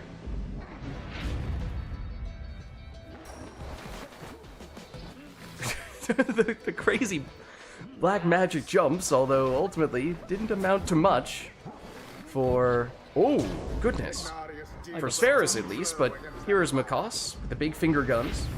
How very fortunate for the More black... Wow, how is he able to just string one jump straight into another like that? Lightning quick. However, nothing came of it on that occasion. Here's Barker. Just biding his time. Down he goes. Spheris through the portal. Not as dangerous as some of the ones we've seen in the past. It is more dangerous now, though. Snipe from Gareth. This time he's fended off. Manly gave him the stiff arm, at least initially. Now everyone down on Macaws' side.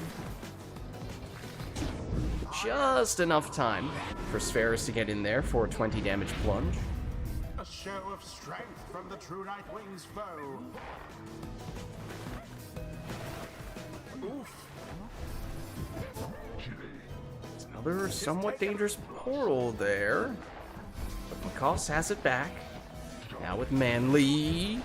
Or rather, I should say, Of Solium Myrrh. Finger Guns Extraordinaire, Ignarius. Your victories at hand.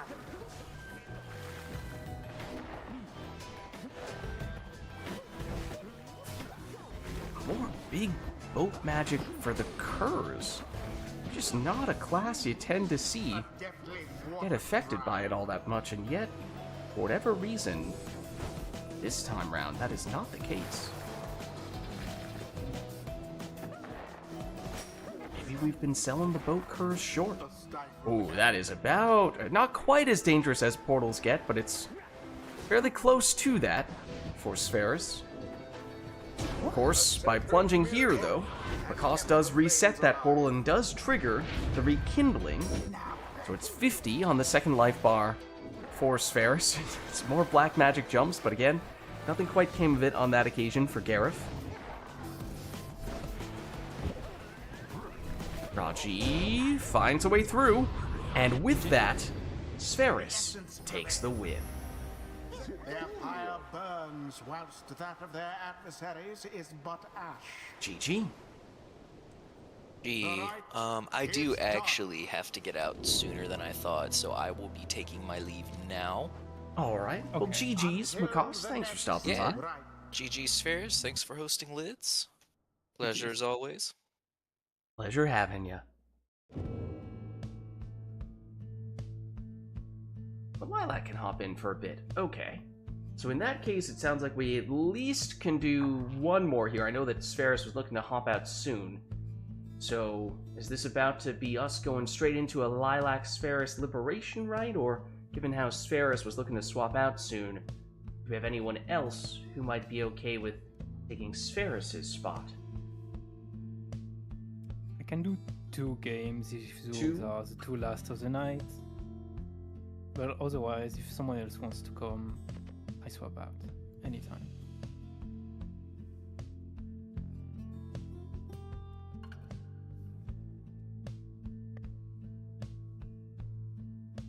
Oh, right on cue, perhaps. A wild Murph appeared. What do you do?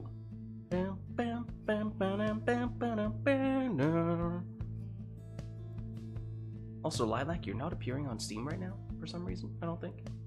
But yeah, Sultan, I mean, there's certainly some overlap. I mean, as I may have been mentioning the other day, once upon a time, we played exclusively Path of Exile on this channel, and some of those people have then later followed us into things like Mass Effect, probably less so in the case of PYRE, there might be less overlap there.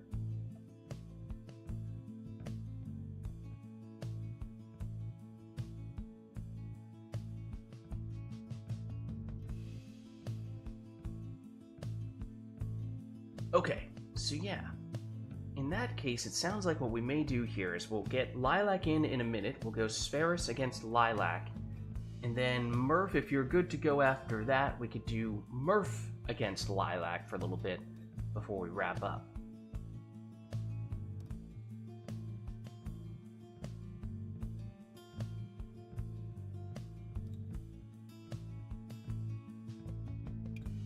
Sounds good? Nice.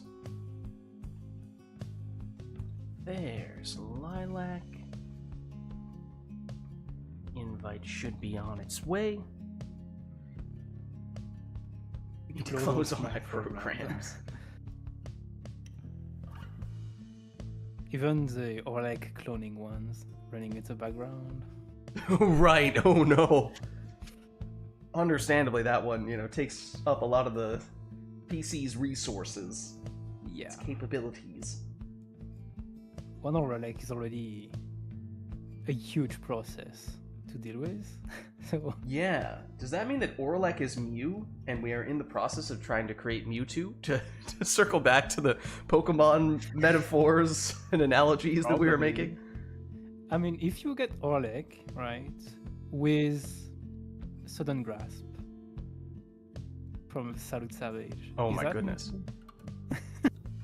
That's terrifying. And Snapcast, of course. What? And triple dash instead of double dash. Sounds fair. What if we just give Orlek everything, right? What if we just take the Yeah. strongest character and give him all of the strongest abilities from all the other classes, double all of his stats except for the Hope, we'll just give him a flat plus 10 for that one. Alright. What if we just forget that the word balance exists?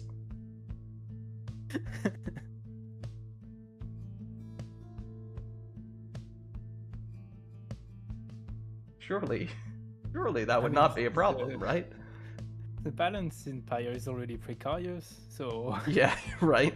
We're already talking about the most imbalanced of characters.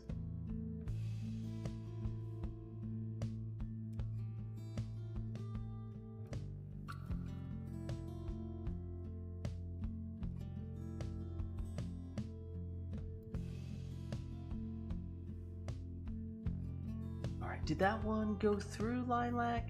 Or did you still need to close all of your programs and I sent it too early?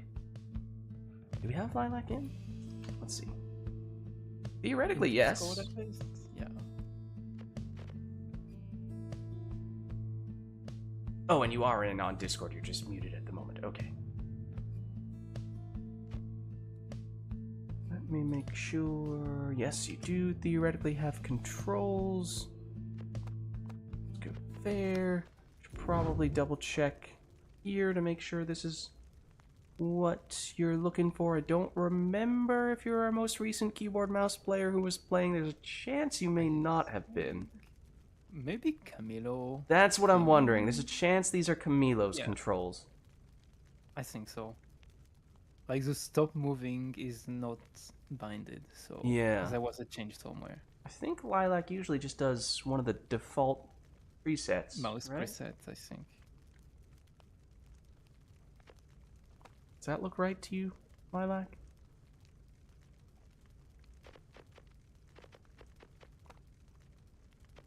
Okay, and then Spheris, do you want to just go controls and do the override on the pass? What is it? The pass switch? Yeah. There we go. Okay. Should be good now. Let me update your information here. So let's see. Spheris is still in that spot, but now we have Oops. Lilac. There we go. Lilac, which triumvirate would you like to be today? What are you thinking?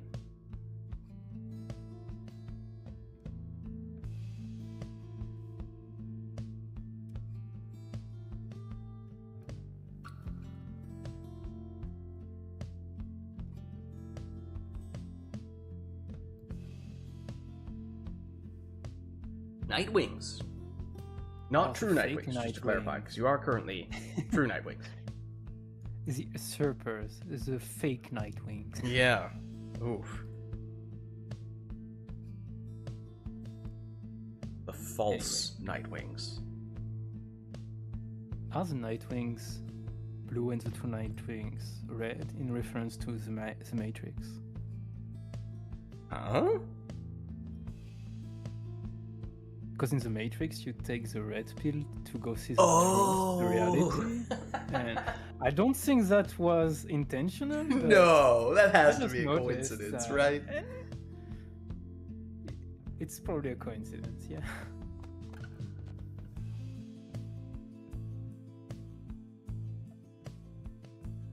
Alright.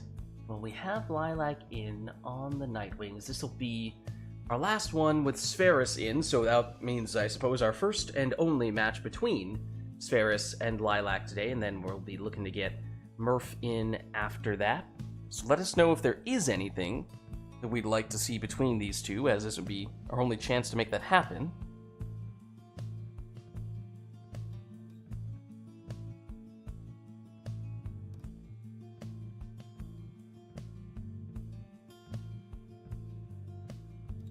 But otherwise, of course, could make this an opportunity for Lilac to warm up a little bit before we do anything too crazy.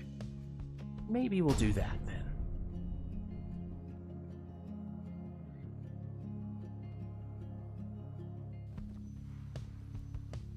The Essence shall now face the Nightwing. Alright, so the Blade of Liu. Welcome. Who No shall requests. conduct the rites? It's all up to you two to select whichever teams you might like.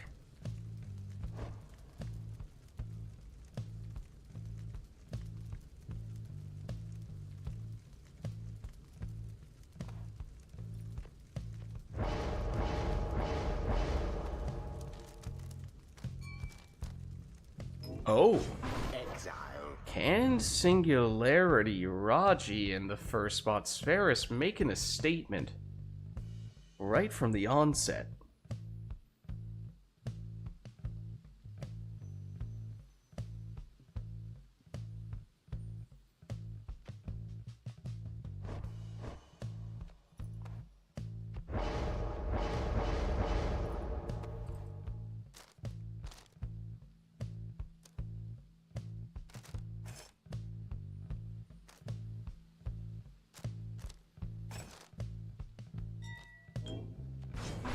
Lilac will go Astral Eye on Bertrude, saluting Bertrude, no less.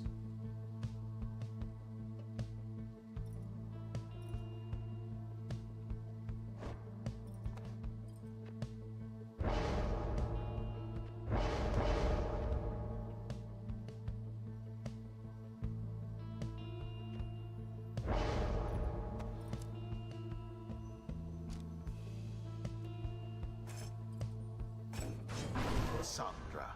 Snadra in the second spot for Spheris. A little bit of rekindling on the right light.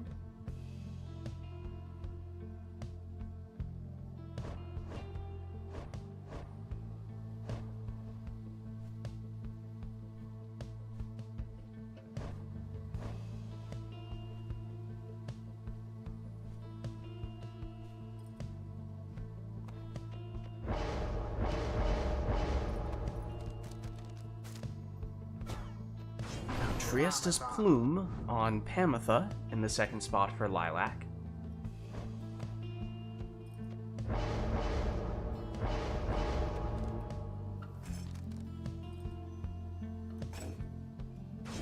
Prayer Beads Gareth.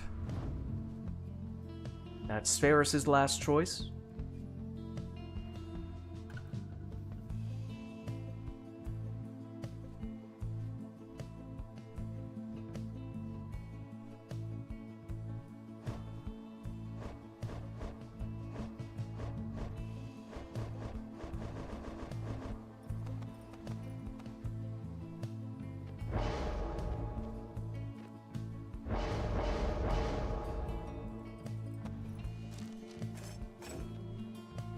And a Speedy Vorfrit is the final choice for Lilac. So here we go.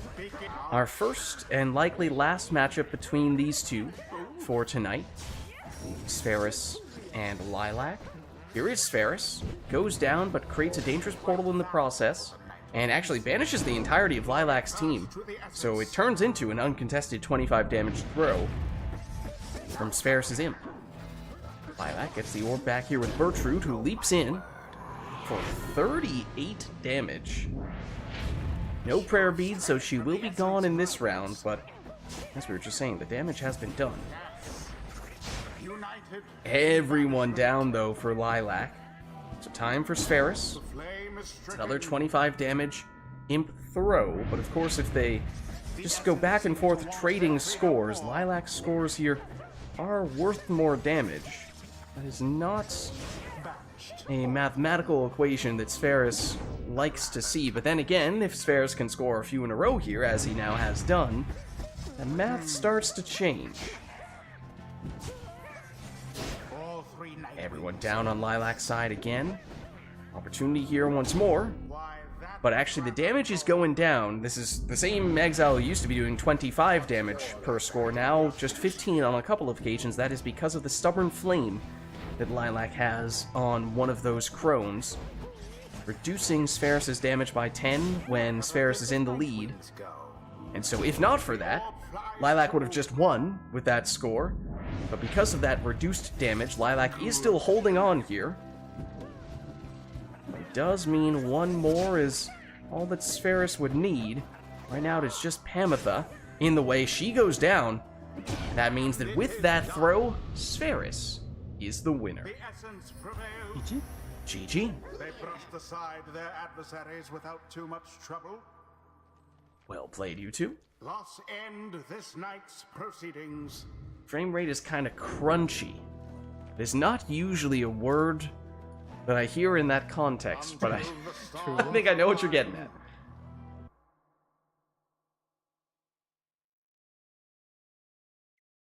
Crunchy food may be one thing, but the frame rates, that's something else entirely.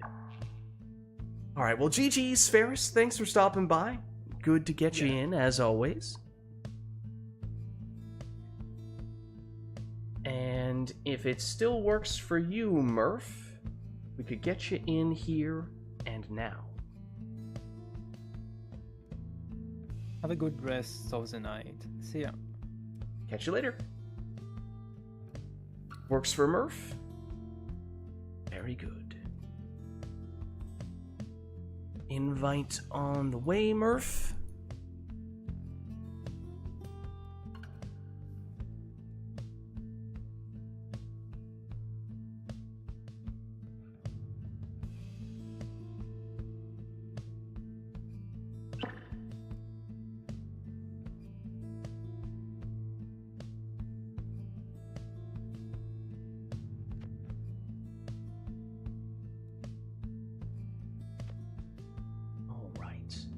let us know if there is anything we'd like to see between Lilac and Murph. Now, of course, Lilac has had a warm-up match, but this will be Murph's first match of the day.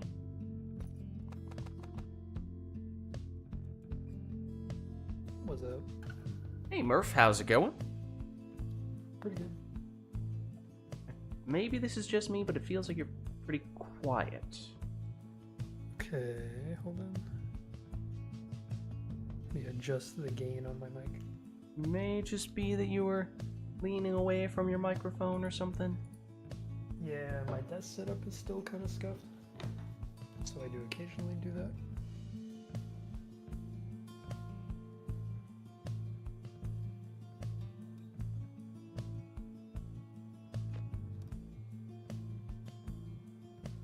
Sferis recommends or requests a humble cur on each side. Must be humble. I suppose one could argue any cur is humble, but I don't know. There's some that, character-wise, I would not describe that way. Even if their class is maybe perceived to be the weakest.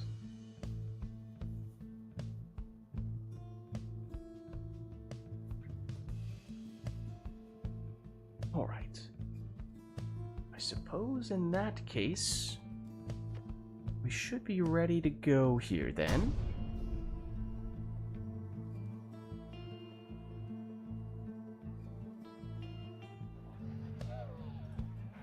The accusers That's the Isle of Kalimur. take on the Night Wings.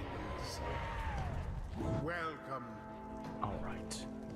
Who shall conduct the rites? So one request for a humble cur. That is all.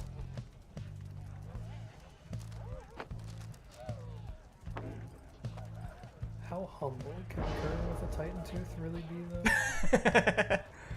I was gonna say, Lilac mentioned it, and now Murph is taking him. Dalbert does feel like, character-wise, he is the most humble of the various curs, but yeah, Titan Tooth is maybe a step in the other direction.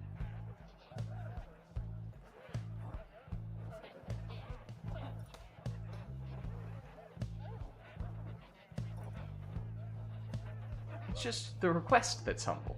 Kenny Curry, I know, Sferis.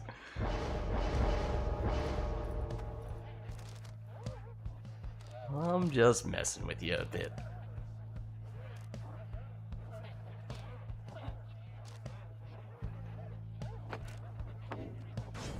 Dalbert. Now, Cursed Talisman, I don't know, is that... It's generally not perceived to be strong, so from that standpoint it's humbled. Or it's humble. Then again, is it just cursed? More so than humble at that point. Tizo. Murph is also taking a Cursed Talisman. That time it's on a completely different character though, so that's entirely of Murph's accord. Oralex. It's a speedy Oralex, some might say the most cursed character. Maybe one or two might give him a run for his money.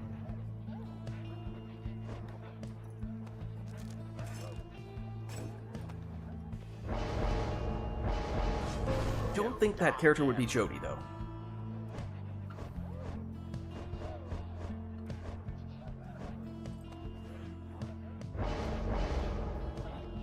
Humbling my cur. Heads up that you do not... I was gonna say, yeah.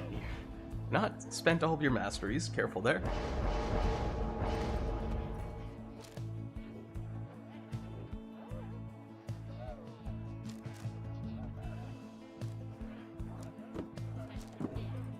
More cursed talismans. Wow. There was no requirement for that, but both players choosing to go in that direction in Lilac's case twice. There is Murph getting us started with a humble 20 damage plunge. Meanwhile, a wall of imps forms in the middle of the arena, as does oftentimes happen here at the Isle of Kalimur. More humble plunges. Another 20. Oh, and Murph took in the built-in prayer beads, because he did not take Prayer Bead's talisman. He took Titan Tooth.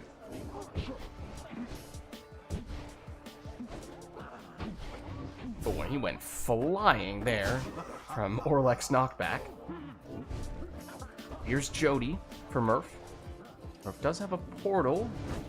Opts to use it here. Oh, it's not a super portal, just a normal one. And that might have been the difference between scoring and not scoring on that occasion, as Murph did run out of stamina right as he was approaching the opposing pyre. Here's Gareth. Oh, but he has Black Hoof. Here's Orlek. He's blocked. And now banished. Now to the flame. Room here. Murph to exploit, plunging in once again humbly for 20 damage. It's just all the humble curve, which I suppose is rather fitting in a way. Is he really humble if he's hogging them around? I was gonna say, it's Dalbert's world, we're just living in it. I don't know, is he talking smack about it, or is he nonetheless finding a way to be humble? There is the other Dalbert scoring for Lilac, so it is still a 100% Dalbert game.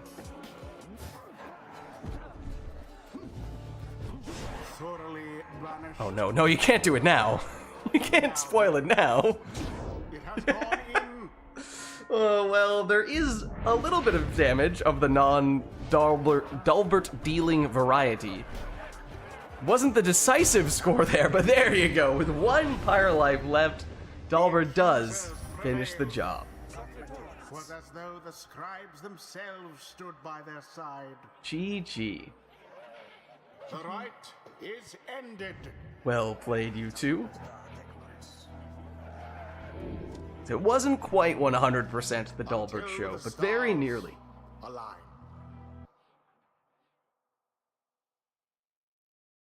How many more are we thinking? The crunch is getting a bit much. Could try uninviting and re-inviting you sometimes. That helps. Obviously can't make any promises. Such is the nature of Steam Remote Play, but sometimes that is a little bit helpful. So we can give it a shot. Let's try that, maybe.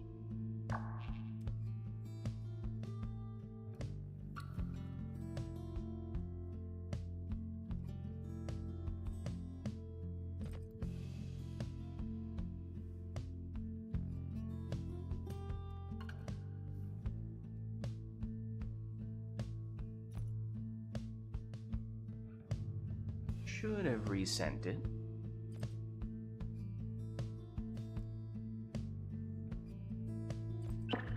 There we go. Fingers crossed that this will randomly and somewhat inexplicably be better than it was before, but who knows? Just the Steam Remote Play roller coaster. Well, let us know if there is anything we'd like to see for this next one. It may mean that this is going to end up being our penultimate one, depending on just how the circumstances are for Lilac. Obviously, I can't speak for just how bad the remote play experience is on Lilac's end, but it sounds like it's not great.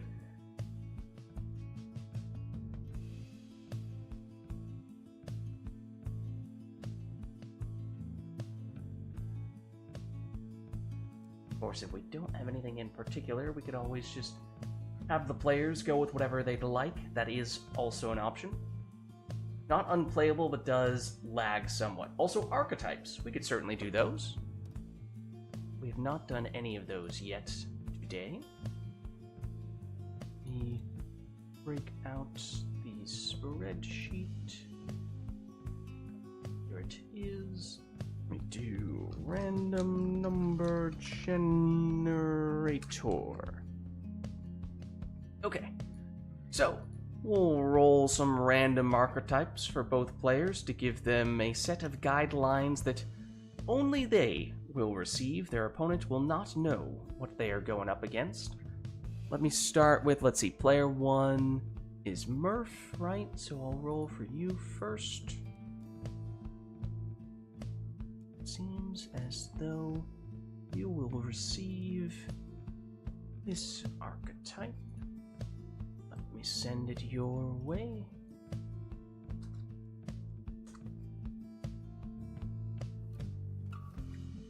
And let me roll for Lilac.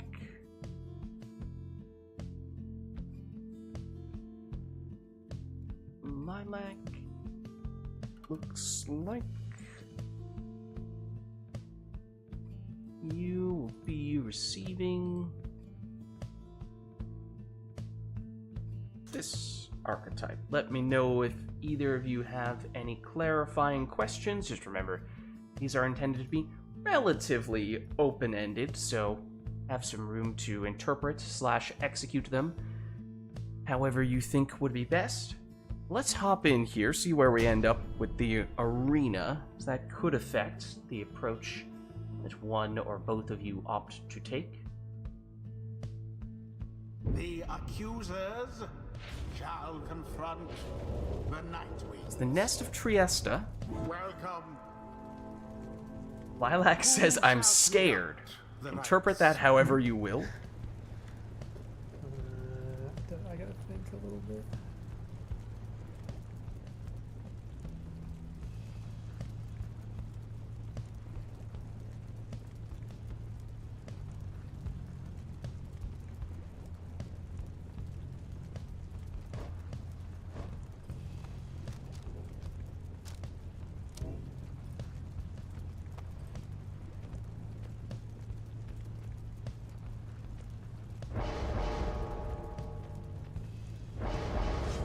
Exploding Deluge in the first spot for Murph.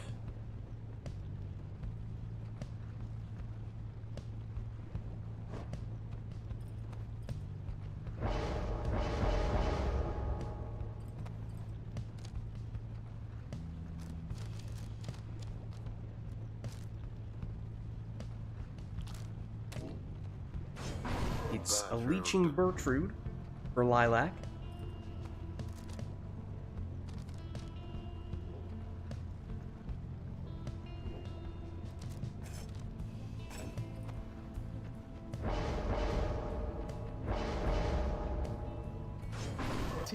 Now, Speedy Tizo in the second spot for Murph.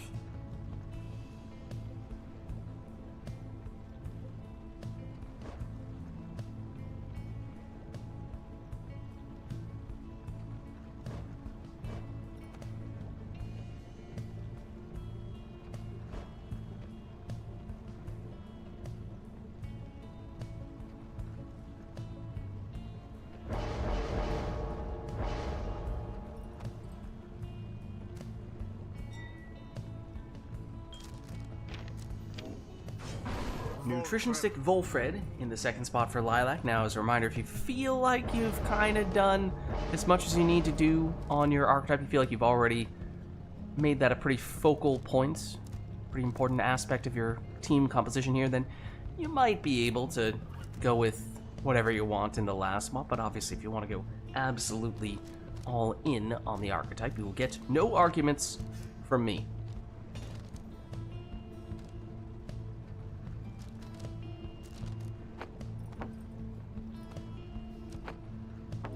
It's Ashen Coal Snadra. That is Murph's last choice.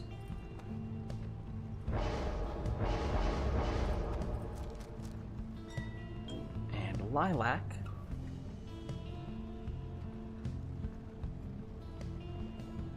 My Ashen Coal. Well, they don't really cancel out, or at least not entirely. You still get plus 20. Now begin. The power of the aura. Here is Volfred. I feel like I never hear that line. Banished Down goes one and Headwind. all. Here is the Numbing Gust, though. Slowing down Murph considerably, at least until Lilac gets someone back from banishment. Ooh, Murph sets up a dangerous portal there. Goes through it, and also with the Sacred Bond, brings back that imp. goodness. Yeah, Murph just had someone hanging out directly on top of the Pyre, although Stubborn Flame is immediately active because of that extra starting Pyre life that Murph took, so rather than 25 damage, it was only 15 on that occasion.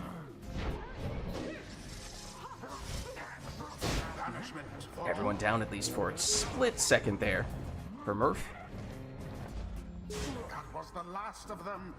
And there is, once again, a 15 damage plunge that would have typically been 25 if not for the Stubborn Flame.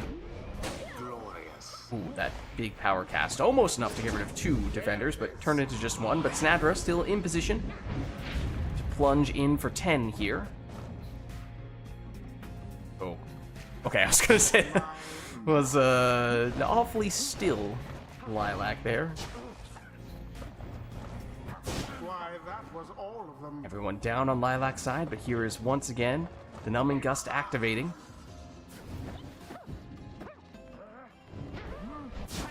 Murph takes out 2 with that implosion. Tough luck, Nightwings. Numbing Gust once again. Lilac getting some value from that. Left unscathed.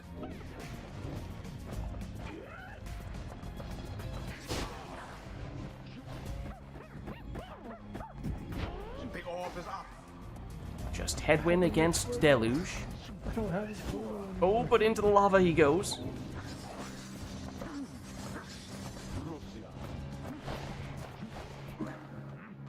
The orb Deluge, oh, he goes into the lava as well. Leaves the orb out on that peninsula there. Headwind trying to find a happy place. He's ultimately chased down. Oh, and here's once again what would have typically been a 25 damage plunge, reduced this time to just 15. all back. Huge implosion there from Murph, except with Numbing Gust and all the remaining characters next to his Pyre. A long ways to go, a lot of distance to cover. Not able to score off of that opportunity, at least not directly, although Snadra able to relatively soon thereafter hop in for 10.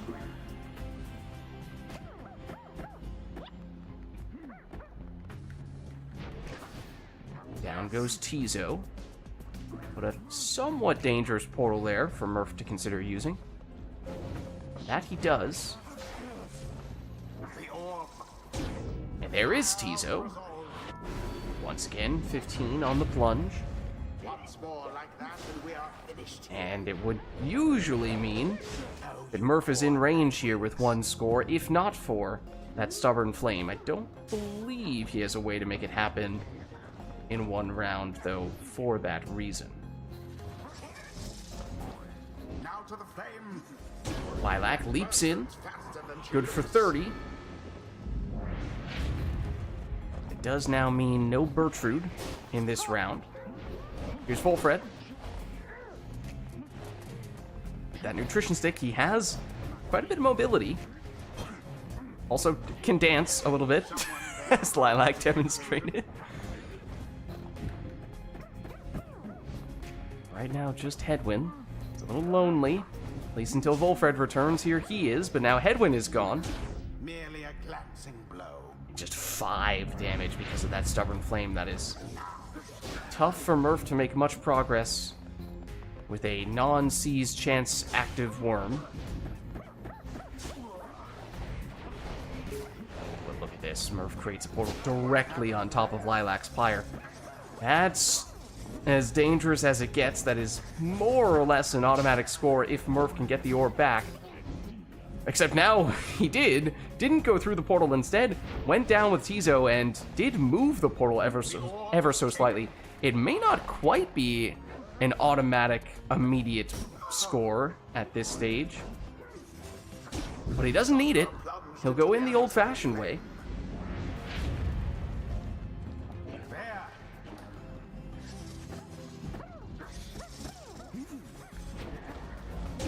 Magnificent. Again, typically would have been enough damage if not for the Stubborn Flame, but the total amount of damage that Lilac has mitigated from Stubborn Flame is kind of off the charts here.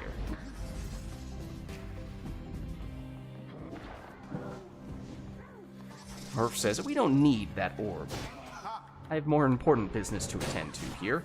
And does snipe one opposing player with Snadra. Meanwhile, Lilac almost made it in with the sap, but instead, Murph gets it back, plunges, but triggers 10 rekindling for Lilac, so Lilac does still hold on here. Remember, Lilac does have some leech with Bertrude, which I think we did see come into effect for a minute there, but now with this score, the rekindling is gone, so Murph is the winner. And what a crushing victory it was. GG. The rite is ended. Well played, you two. That was, of course, an archetypes match, so if you would like to share your archetypes now, you are welcome to do so. Until the next rite. My archetype was cherry picking.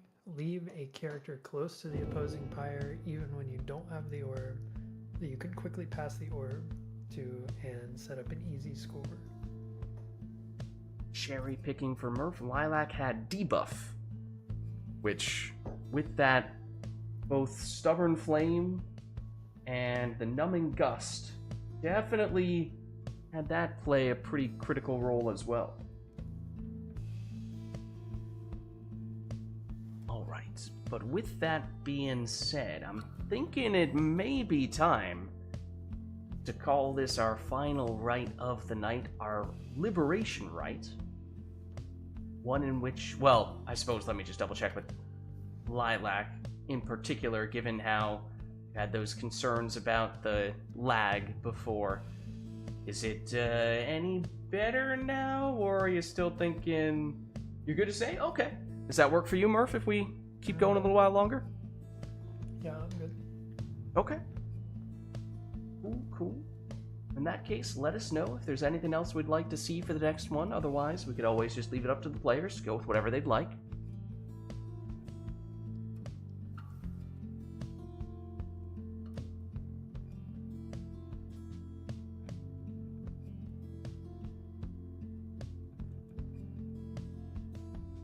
Oh.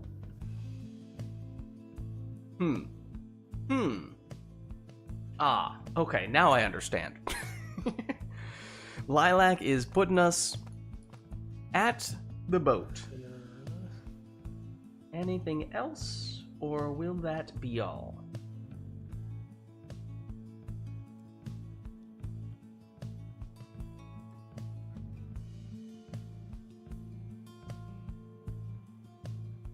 And what if you played Pyre on a boat? Like, the boat arena, yes, but while you were physically IRL on a boat, would this add to the experience? Boatception, some might say?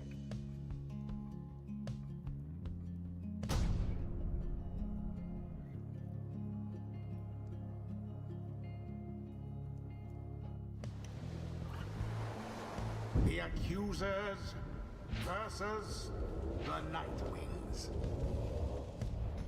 Welcome. Who shall conduct the rites? Alright, no requests outside of the arena.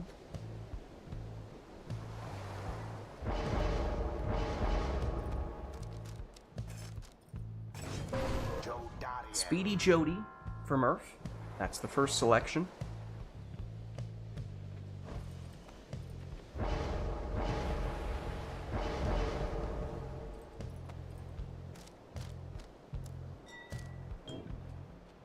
Oh. Negative hope, Orlek. That's just cruel.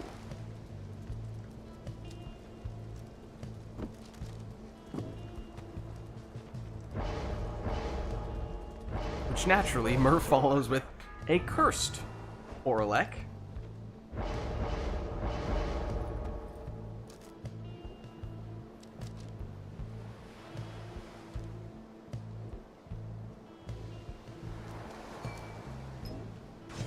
Typhoon Bottle on Jodariel. That is Lilac's second selection.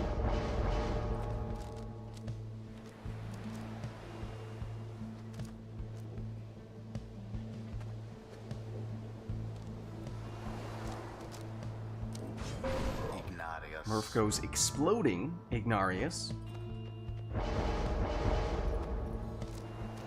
And Lilac goes speedy with his Paleth. So here we go. It's Triple Demon versus Triple Demon on the boat. Should certainly expect to see our fair share of boat magic here. Oh, which Murph just did, although didn't have the orb at the time, so it wasn't as noticeable. Poor Joe Darien. Lilac, meanwhile, just keeps on boat magicking in and around and over the orb. Eventually does get it, but it took a little while. United in Does almost get the orb back right next to Murph's pyre, but once again, the boat magic just making it a little trickier than you might have expected. Does eventually get a 30 damage plunge, though.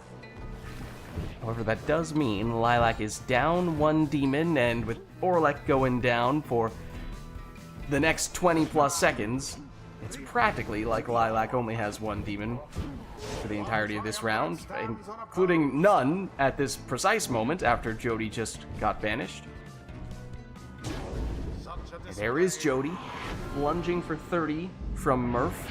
Everyone may have been down on Lilac's side, but with that Typhoon Bottle, Murph unable to throw under those circumstances.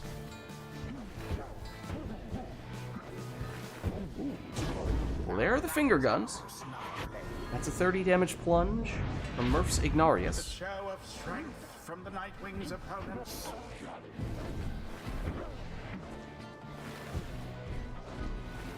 All of the Nightwing's Everyone down on Lilac's side once again means Typhoon Bottle active, at least for a moment here. banishment for Active all. once again. Murph needs to decide if that's something he's willing to deal with, just going the plunging route, Oh, you poor Nightwing. as he would have to do here, although Lilac is getting those demons back more quickly now that there's no one who had plunged in the previous round. Whoa! Well, speaking of plunging, that was in fact a devastating blow from Orlek. Boat magic and all, 33 damage, courtesy of the Astral Eye. Typhoon Bottle, we're seeing it activate quite a bit, but Murph with just barely enough time to still make it in there for the 30 damage plunge. Accusers are now favored to prevail. Lilac with Orlek. Another 33 damage Astral Eye plunge. It seems the Nightwings are a bit ahead. Murph with the quick answer. The accusers No prayer beads on Jody. She is now gone in this round for Murph. Orlek down for Lilac. Murph, huge banishment there. Going a little bit with the repeat of the cherry picking strategy of the previous match, perhaps. Oh, but he has Black Hoof. I was going to say, well, why didn't he just pass the orb straight to his demon who's right next to Lilac's pyre? No, it's not quite that simple, I'm afraid. I'm afraid Orlek has a severe case of the Butterfingers. Same cannot be said, of course, for Ignarius, though. Not with the finger guns. to the scribes. That's another 33 damage plunge from Lilac's Orlek. What was that? Such zeal. Lilac defenseless, and now we understand why Murph can't just go over there and pick up the orb with the closest exile. That would have been Mr. Butterfingers' Orlek. Has to wait to get Ignarius in position here. There are the Butterfingers in question. Mistaken. Big cast from Ignarius.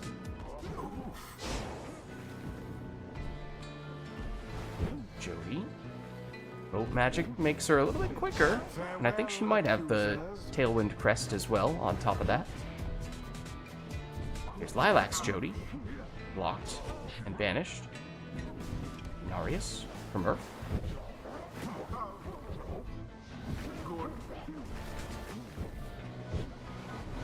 Now the demons are just hopping all over the place. Such where But Murph does find a way through with Ignarius. And by dropping Lilac down to 25, I do believe that means Murph could finish this with one more score. I don't recall as whether Lilac has any rekindling or leech. I don't think that's the case. It's mostly pure damage, as we see here. It's 33 with Orlek, and not sure what that was all about, the delay there.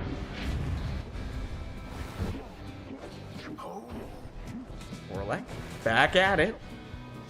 Comes up a little bit short this time, though.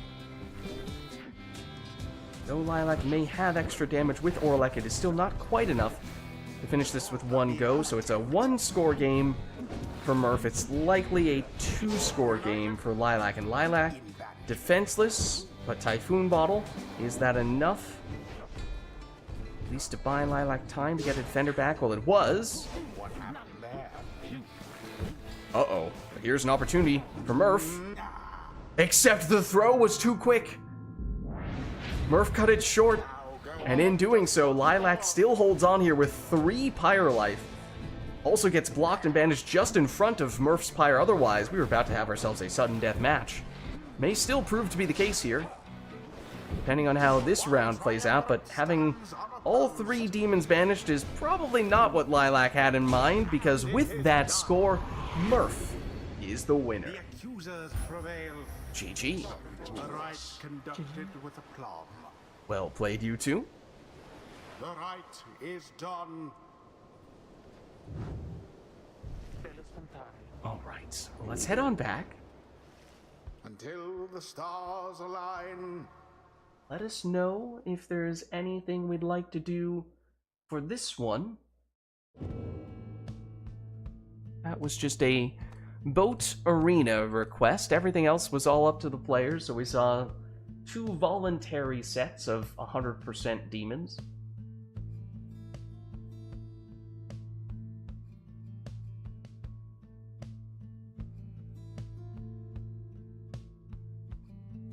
And of course, if we don't have anything in mind here, we can always just leave this entirely up to the players.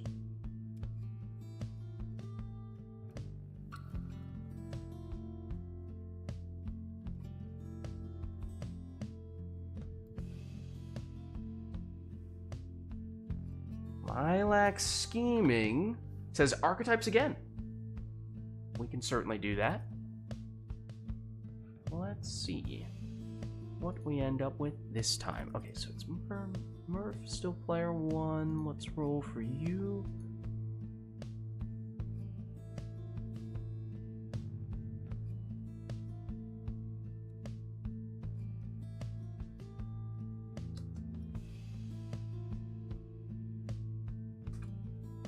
Murph, your archetype is in. Let me roll for Lilac now.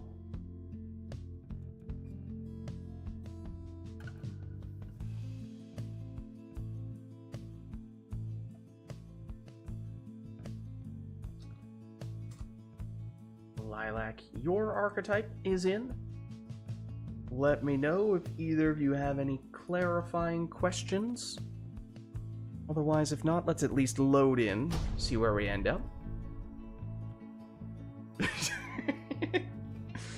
Lilac does not seem to be pleased with this archetype, if I'm reading that correctly. Shall now face the Night Wings. Welcome. Who shall conduct the rites? Lilac is not sure what to do with that archetype. Well, we shall see.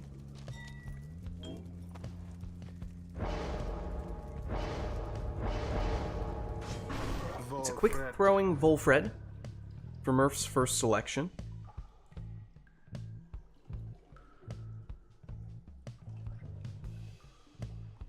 Now, Lilac must decide how one is to implement this archetype.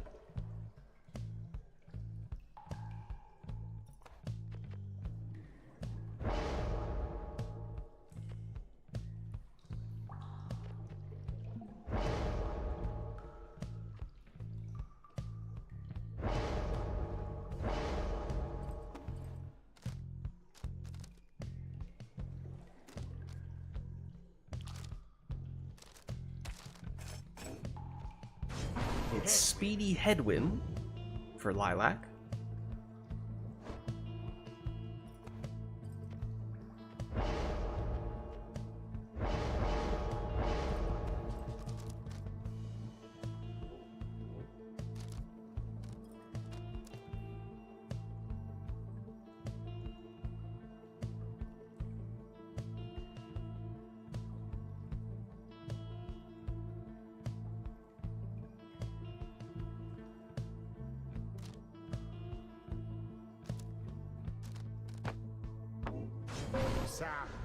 Ashen Cold Palmus in the second spot for Murph.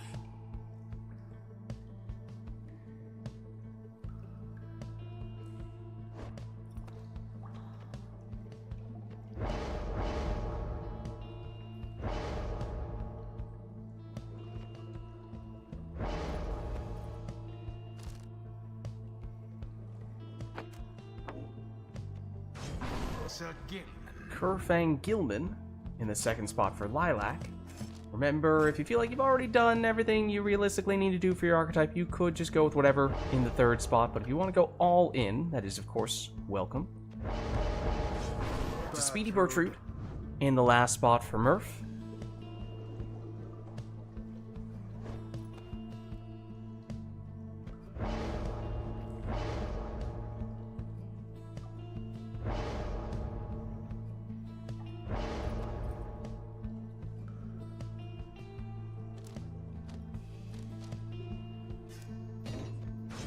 Power Casting Snadra in the last spot for Lilac. So here we go. It's another archetypes match, randomly rolled archetypes for both of the players. Their opponent does not know which archetype they have. We shall see how this all plays out. Sandra didn't see that coming.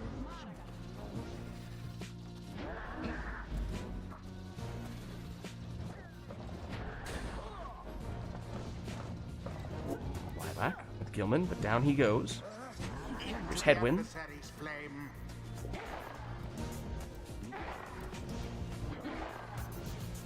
Murph moves those saplings a little bit further forward.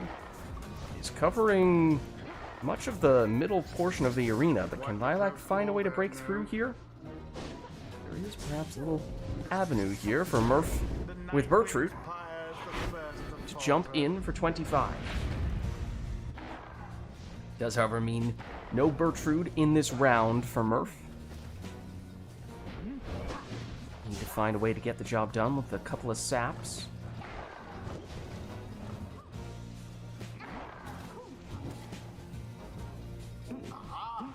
Bullfred.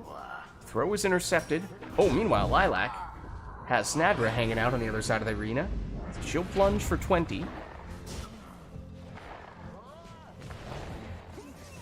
Does, however, mean no Snadra now for Lilac in this round. Here's Headwind.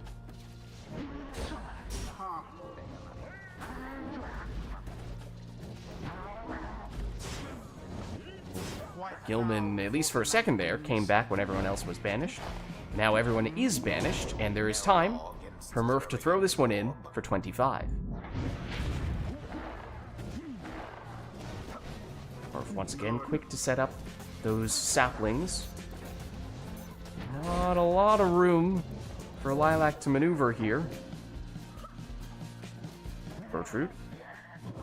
Gets rid of the orb. Banishes one. Banishes another. Meanwhile, Lilac is just playing some hopscotch and maybe proccing the occasional Sacred Bond to bring back those teammates. Oh, but everyone down now. And maybe that's the opportunity that Murph was looking for. Now has an uncontested throwing opportunity for 25 damage.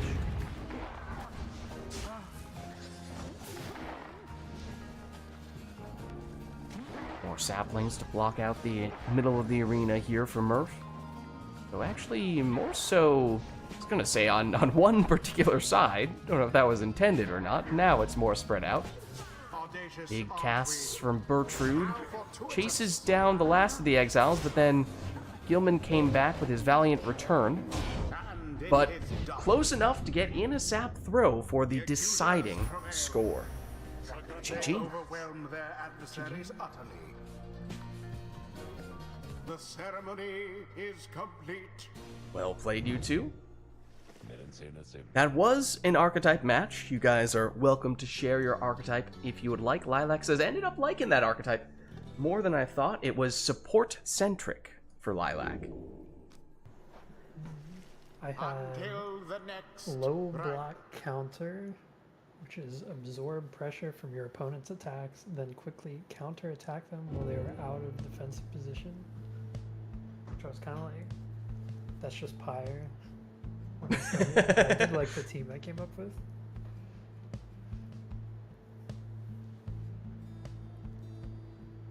Alright, well played, you two.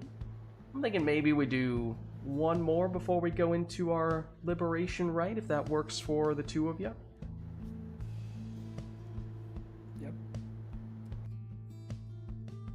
In which case, that would mean this would be our last opportunity to take any requests. If there is anything we'd like to see for the next one, could, of course, still leave this up to the players if we'd like. That will definitely be the case for our final rite, our liberation rite after this.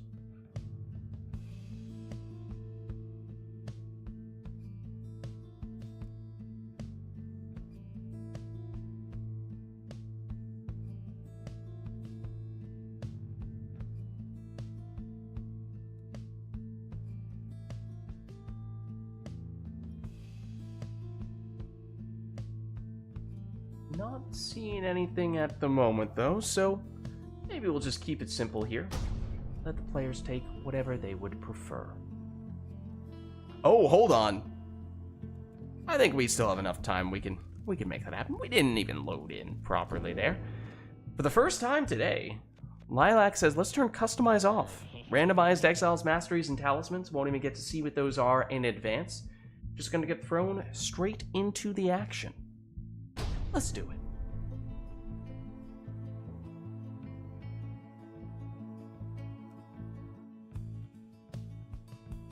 The accusers.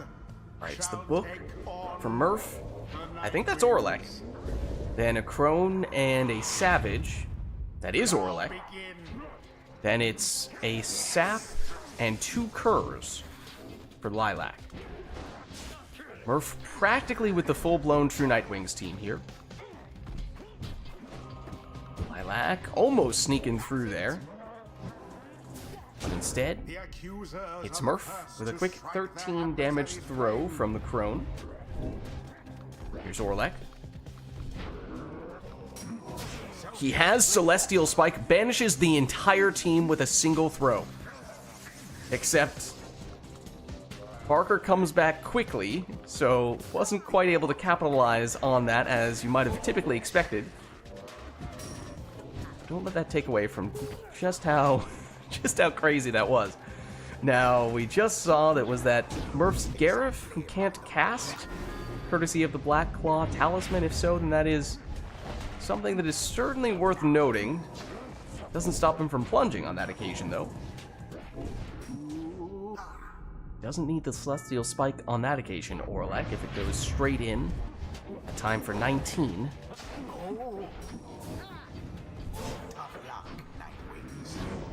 Is it Star Splinter for the quick throws as well? Fast enough? Is this actually Star Splinter, Yeah, this is just Celestial Spike, Orlek in the first spot on Customize Off? In goes the orb. Because that's kind of insane. Now end the ceremony. Oh, well, there it is. Beyond all There's the triple banishment from the throw, and the follow-up is quick enough that Murph is able to score on it. However, we see that Lilac actually has some rekindling there. It's 10. Lilac goes, geez Louise.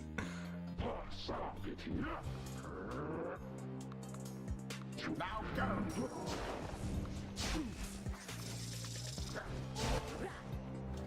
Well, we learned that Lilac has Fairy Spirit. I guess we know that much. There's the Black Claw on Gareth, as we were saying before.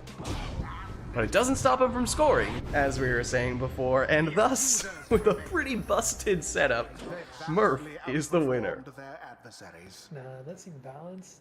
The right is complete. Yeah, weren't we talking earlier about how, you know, just give all of the stuff to Oralek and that'll be fine, right? You thought the match had ended and you tabbed out. You had some rekindling.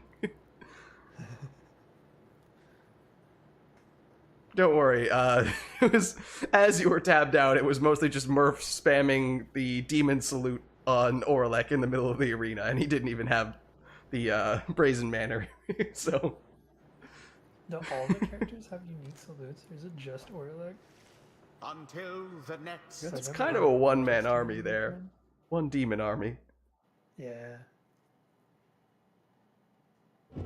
May have had a cursed talisman on one of those other exiles, but honestly, lead, Oralek, Celestial Spike, Star Splinter, it kinda doesn't matter.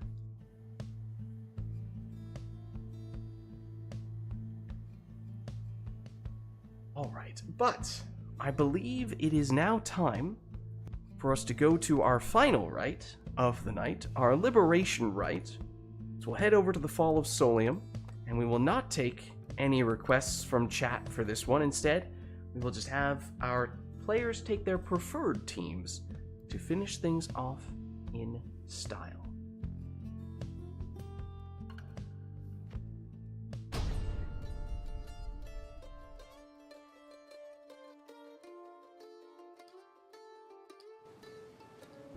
I bid you welcome, exiles. You stand upon the Fall of Solium. Here you may yet prove your worth. Know that the scribes themselves are watching. Accusers, stand prepared. Night Wings, stand prepared. Who shall stand together here this night? Alright, so as we were saying, this will be our final rite of the night, our liberation rite, so no requests from chat for this one. Both players just taking their preferred teams to finish things off in style, which in Murph's case means a quick throwing Volfred in the first spot.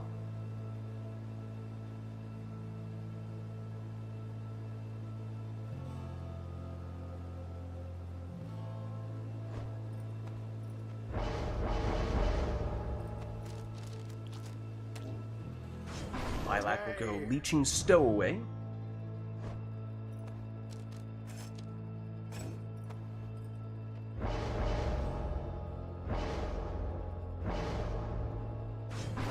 Speedy Palmus for Murph, so that's 2 saps.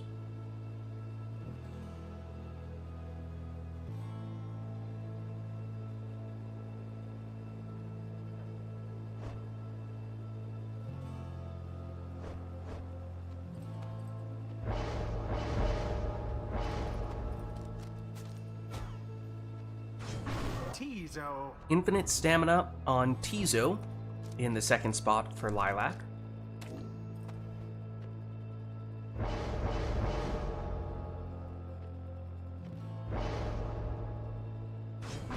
The ability to cast through barriers on Murph's final character, Crone.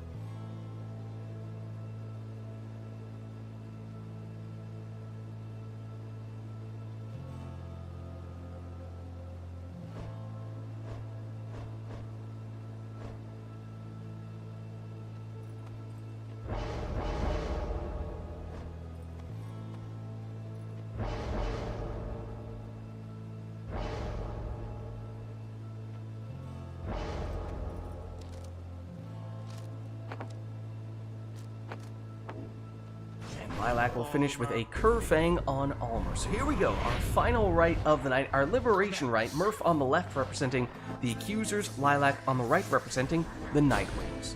Best of luck to you both.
is, alas. And there The it is. accusers proved their worth.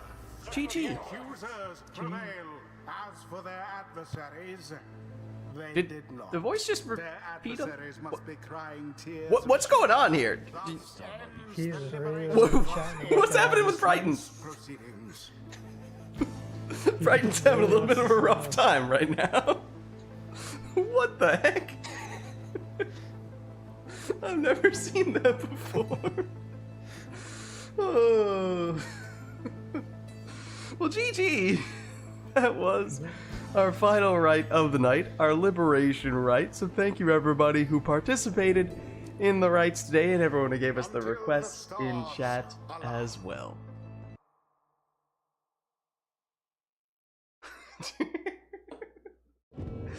Oh dear. Well, I am gonna hop out of Discord, but I will catch you guys next time. Yep, see ya. GG's. Okay, now let me free them from remote play if they have not yet freed themselves, although they may have. Let's see, Lilac has Murph. Is Murph free? Murph is not free. Let me free Murph. Never mind, as soon as I say this, Murph freed himself. There we go. Alright, well, as I was saying, that was our final rite of the night, our liberation rite. So thank you everybody who participated in the rites today and everyone who gave us the requests in chat as well. Brighton, I don't know if he has a cold or he's... Maybe Brighton found the cloning machine. He was just repeating well, not repeating exactly the same line, but he would use another line of the same category at least twice in a row, if not more than that. Oh, yeah, I had never seen that before. But anyways, this was PYRE Community Rite Night, and if you are interested in getting more involved in multiplayer PYRE, then the best way to do so is by joining the RITE Club Discord server, which you can do by clicking on that link right there. He may or may not have gotten into the scribe snub. Come on, Brighton. Come on, Brighton. Well, anyways, my name is Lids. I'm hosting these Rite Nights, and my streaming schedule is, we're still kind of trying to squeeze in more games than we have days of the week in which to play those games, or at least weeknights in which to play those games. But we are doing generally on Thursday nights, Path of Exile 2 / whenever else we can find time to squeeze it in if it's not a Thursday. Then Fridays, sometimes that means PoE 2 on Fridays, but otherwise that's Mass Effect Andromeda multiplayer. Then on Saturdays, we're doing Mass Effect 3 multiplayer, and then obviously on Sundays, we're doing this, PYRE multiplayer. If you enjoyed the stream, then of course you can hit the like button. You can also hit the subscribe button to more easily stay up to date on all things Lids, although the best way to do that is actually by joining my Discord, which you can do by clicking on that link right there. But that's going to be it for me for tonight, so thank you all for watching. Hope you enjoyed the stream, and I'll catch you next time.